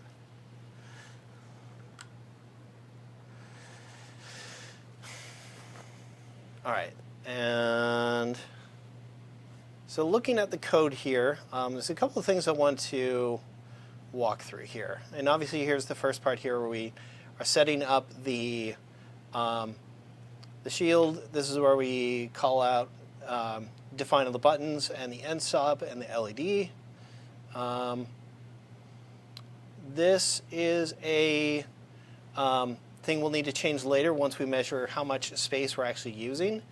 So this is the length in millimeters times 25. That was just some math of the pitch of the lead screw, which every full revolution is 8 millimeters, and then we divide that by 200 steps, because each revolution is 200 steps. So that ends up being whatever that length in millimeters times 25 is the number of stepper motor steps to get to the end of the span, or at least the last time I wrote this. Obviously, and I'm keen to experiment with using this with micro-stepping. You will have a lot more steps to get to the end there, so you will need to change that. But this is just some initialization stuff. This is a homing sequence. It just moves the motor back until it hits the end stop, and then stops, and then reports that, and then goes and waits for the user input.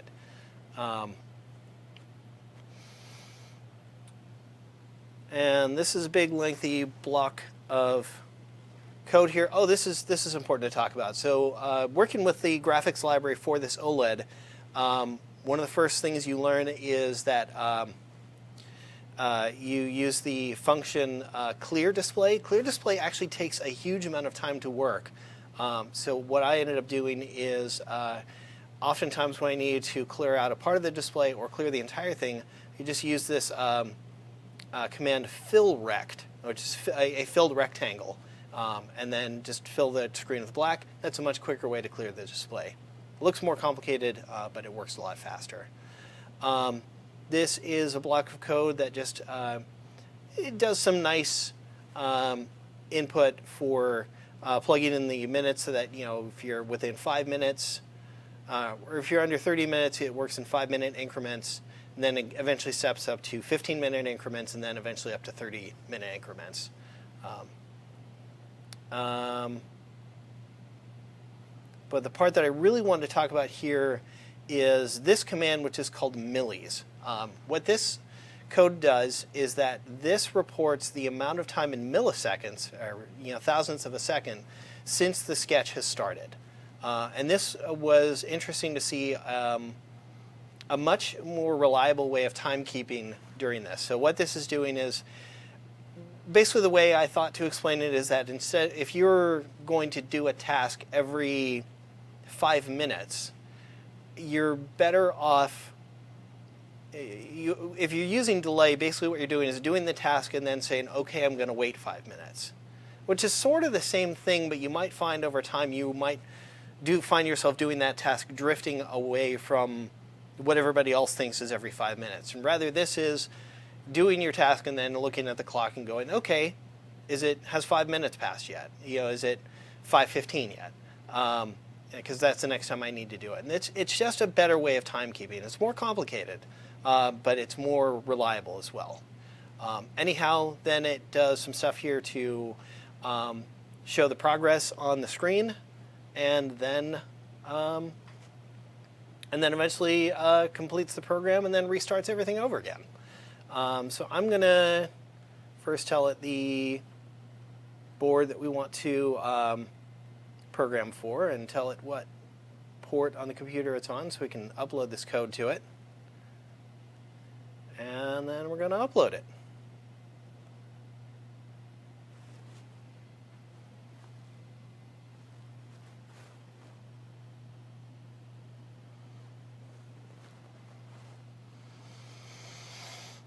All right, and so you can get a good look at the display here. Very first thing you want to do, this display is quite small, but the first thing you want to check to make sure is that your end stop works. So I'm going to hit the switch here, and we see it change to home incomplete. All right, with that, doing that, now we know that we should feel comfortable powering on the motor. So, see if I've left myself with a complete convenient outlet here. There's one here. Now I'm going to power on the motor.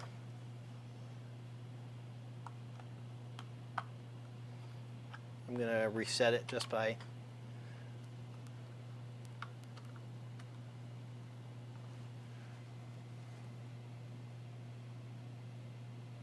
That's interesting. Why is that not moving?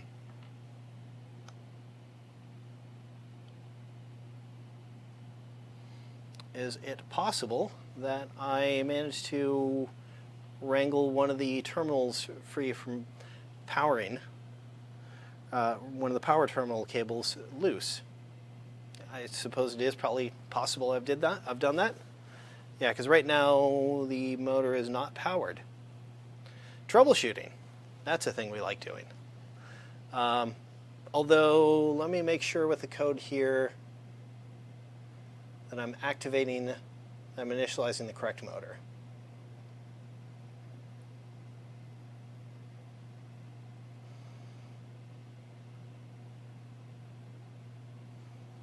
I might not be. I think I might be initializing motor number 2 and not 1. Some other motor.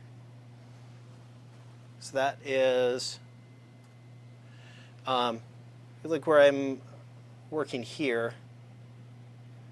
This is where you declare the motor. 200 refers to the number of steps per rotation, and this shield has 2 motor channels, 2 and 1. And I believe I may have initialized the incorrect motor. So it was 2, I've changed it to 1. Let's upload this code again and cross our fingers.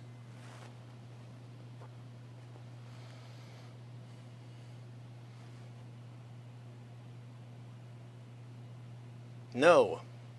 Okay, so maybe I still have broken the connection to the motor. So the next thing we'll do is the thing we were referring to earlier, which is just bust the enclosure back open and then work without it.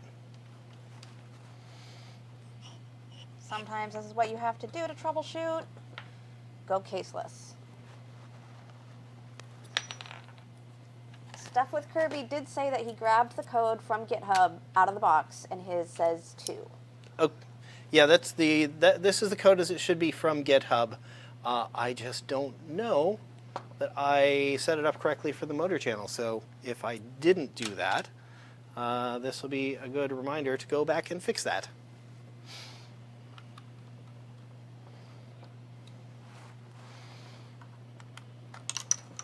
Oh no.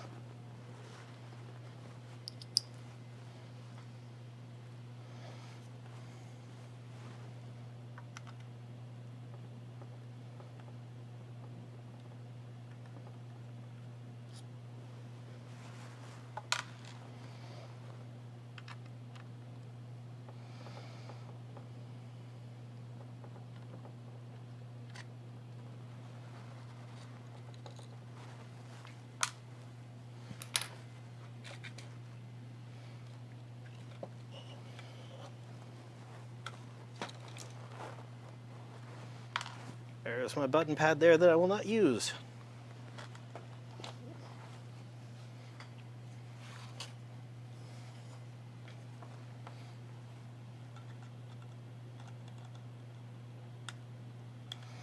Alright, so I'm just going to remove this DC jack and button from the enclosure, and we're just going to work without it. But it is there for you to print out and make your project look tidy. And I would probably also recommend, if you are building this, and maybe Kirby, you've already done it, to trim down the stepper motor wires, so that it's, I mean, because it's not bad to have, well, it probably is kind of bad for just to have this, you know, kind of long snake of cable hanging out. It's not doing us any harm, but it can easily get caught on stuff, and it's just not very tidy.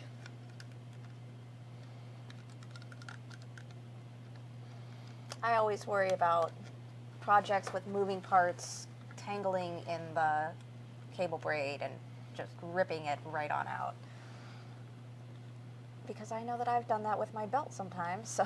Yeah, and in fact, another thing I might recommend to make this a little bit more permanent is that you might consider, instead of using the screw terminals, just solder your wires straight to the board. Yep, there's our problem, is that when installing the enclosure, my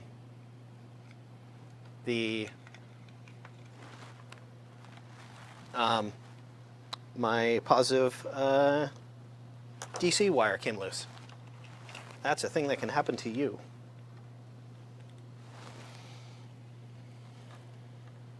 Let's switch cameras back to the other. Oh, right. I'm sorry. Guys. That's the problem with building and switching, is that I've just been sitting on the code this whole time while I've been working. But you guys did not miss much until just now. It's mostly just been undoing the sockets that we had put into the case.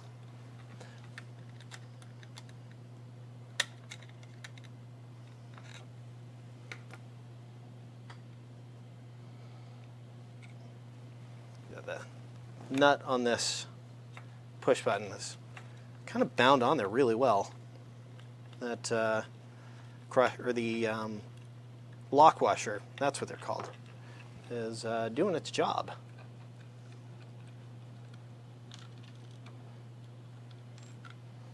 All right, pop this free. Again, we're gonna do without.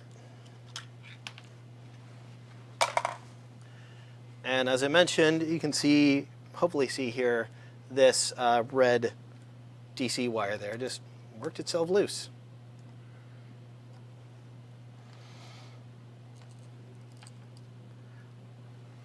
Get our flathead driver bit back in.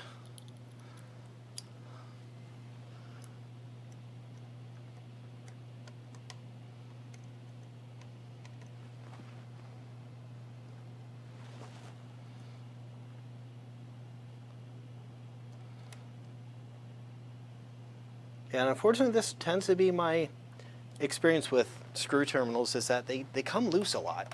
Yeah. And so yeah, I would consider, as you're working with this build, yeah, maybe just solder straight onto the board and forego the terminal blocks. Yeah, I want to love screw terminals, but I find in my experience it's very similar. The wires love to come snaking out, and usually right when you've gotten everything together. Guess refocused here. Okay. So we're going to... Oh, wait. Here's the other critical step that we missed before. And that is...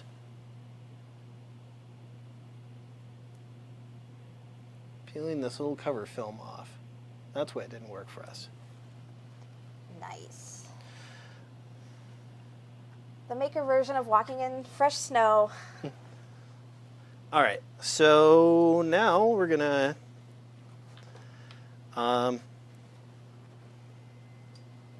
actually, the other thing we can do, we're gonna take this OLED wing back off of here.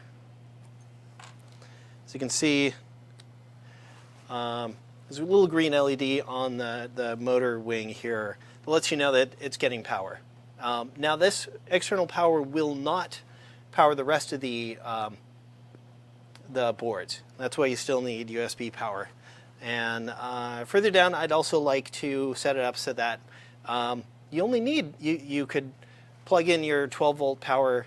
It can step down to the appropriate voltage for the rest of the system. So you only need one power output. All right, so the motor still isn't running, and that's because in our code we declared I initialized the wrong motor, so I'm going to upload the code again, the correct one again, on channel 2, and now this should get things working.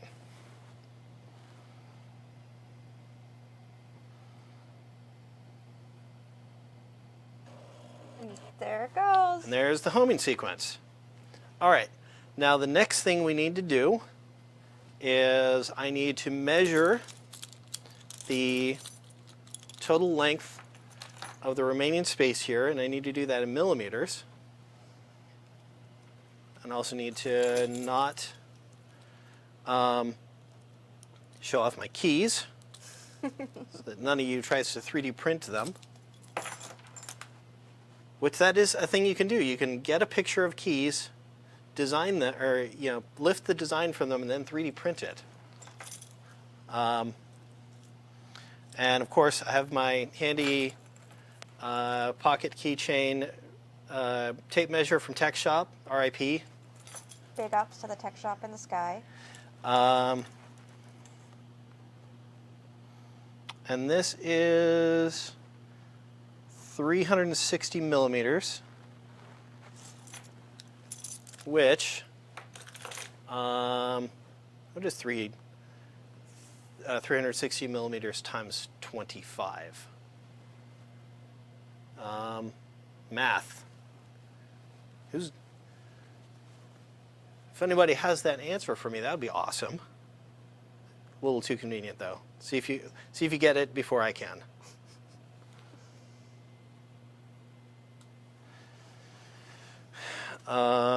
No, that's calendar, not calculator.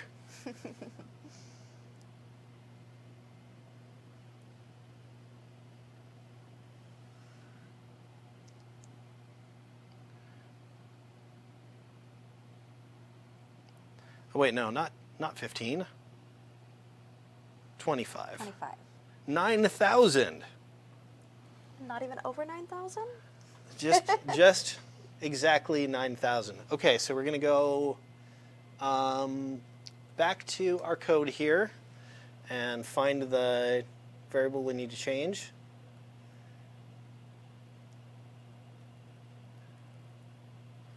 And change this to 9,000. Upload it one last time.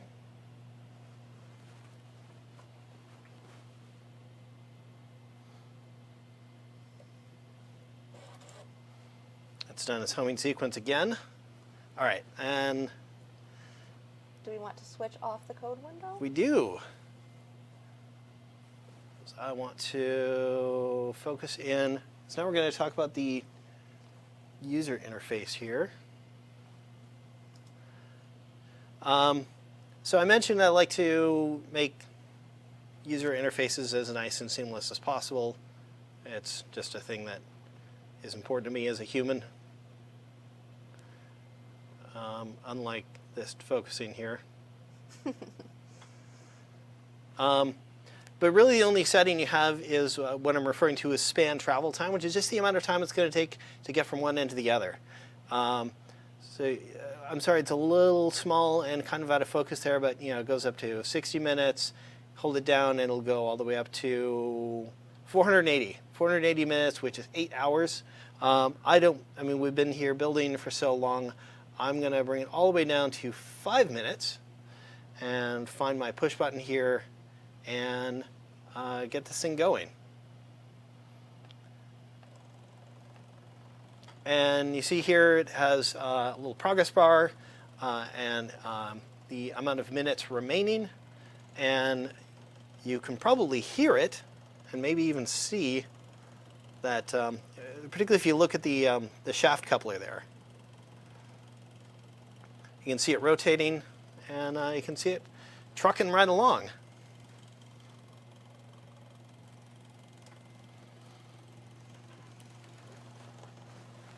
Fold this down, you can see it moving along. While it's moving, I'm even going to attach live a ball head to it. And I believe the project page is in this video description, Yes. where you can see some actual time-lapse footage that he recorded with us. I'd actually recorded some footage just earlier today, but I didn't get a chance to get it into my XSplit setup to get it broadcasted to you.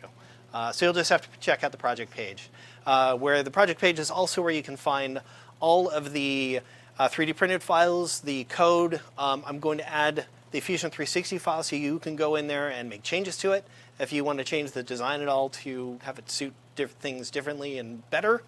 But otherwise, we're pretty much done here. I mean, we made this thing that is now slowly crawling across this desk. I do plan on working on this project some more to address some of the issues that I had with it. Like, I'd love to be able to have this run in real time. I don't know if that means moving to different motors, adding bushings to dampen the sound, going to a different drive system. So keep an eye on that, because I would very much love for this thing to work in real time. Maybe addressing some of the heat issues from the motor here. But so far I haven't had any issues with it melting and causing the PLA to fail. You can see on the progress bar here, it already says it has 4 minutes remaining. But other things to keep an eye out for is, well, Make Volume 60, which is our annual digital fabrication issue, should be on newsstands now. It's our big annual guide to 3D printers, CNC machines, laser cutters, and stuff, all kinds of amazing articles. any machine that you can use to take your digital files and turn it into a physical object is the sort of thing that we talk about here. Vinyl cutters, even CNC embroidery machines. You can make patches and cool things like that. And that's out on shelves. It remarkably even has a few articles written by me, which I almost never do. Also, if you happen to be near Italy, Maker Faire Rome is happening this weekend, so if you happen to be in the part of the world where that's happening, go to sleep. First of all, because it's like 3 in the morning for you right now, and probably a work day for you. And if you are, you're a hero for sticking around and watching this. But also go to Maker Faire Rome this weekend. It's one of our last big Maker Fairs of the year, so definitely check that out and see, because there's always usually some interesting Arduino news coming out of there, because that's the home fair for Massimo Bonzi. Other stuff going on. The gift guide. It's a holiday season here in the US and for most of the world. And if you're looking for good gifts to give to your maker friends, or if you just want to learn about cool stuff out there that you probably will end up wanting to buy, tread carefully in there. But there's so many cool things. I looked in there really quickly and I'm like, I want one of those, I want one of those, I want one of those. And beyond that, thank you. Also, thank you, Hep, for joining us on this live stream and helping out and grabbing stuff and also working with the chat to get their questions to me. And one last question. Somebody wanted to know if the magazine is available in the UK. It is, and you can get a subscription, and we will mail it to you straight to your house. You don't even have to go find it. Yeah, I wish I could recommend resellers to know where to look for there. Are Barnes & Nobles in the UK? Actually, no. I don't know if that's American only. Okay. Unfortunately, I don't know good. It's been a while since I've been over the UK to know to recommend booksellers and things like that. But what I will do is I will get some recommendations, and I will tweet them out. And if you just watch our Twitter stream tomorrow, I'll try and throw some UK suggestions for places to find the magazine. Yeah. Of course, thank you to you for sticking around and watching us build this. And, of course, thank you to our friends at Digi-Key who sponsored this stream, make it possible so we can come on here and build cool stuff. I love you, Digi-Key. And we've got one more in this series this year coming up in December, so keep an eye out for that. We've got more great videos coming out. I'm in the middle of publishing a ton of videos about, again, the machines in our digital fabrication issue. We released our first two videos, which is about how we test and how we score the 3D printers and what all the different test probes mean, and also a video highlighting one of our top machines, the Raise Raise 3D N2, which is one of our top scoring machines this year. We've got plenty more videos along those lines coming out that is still to publish. So we have a couple more there, so keep an eye out for that. And beyond anything else, thank you very much for watching, and we will see you hopefully very soon in the next live build. Which, again, we want you to be there for that because we need you to make that project work, because that project is entirely powered by your user input. Yes. Yeah. So please join us next month. Cool. Thank you very much for watching. Bye-bye.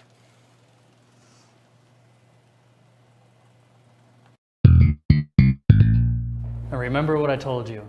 Yeah, don't make eye contact. He takes it as a personal challenge. Hello? Pat? Yes. Can I get a, He'll take a Raspberry Pi 3. No pie for you. Told you. Hey, but I did hear there's a new deli. I can go pick up the sandwiches. Don't be held hostage by the board order. Go to Digi-Key.com to find thousands of boards in stock, all ready for immediate shipment.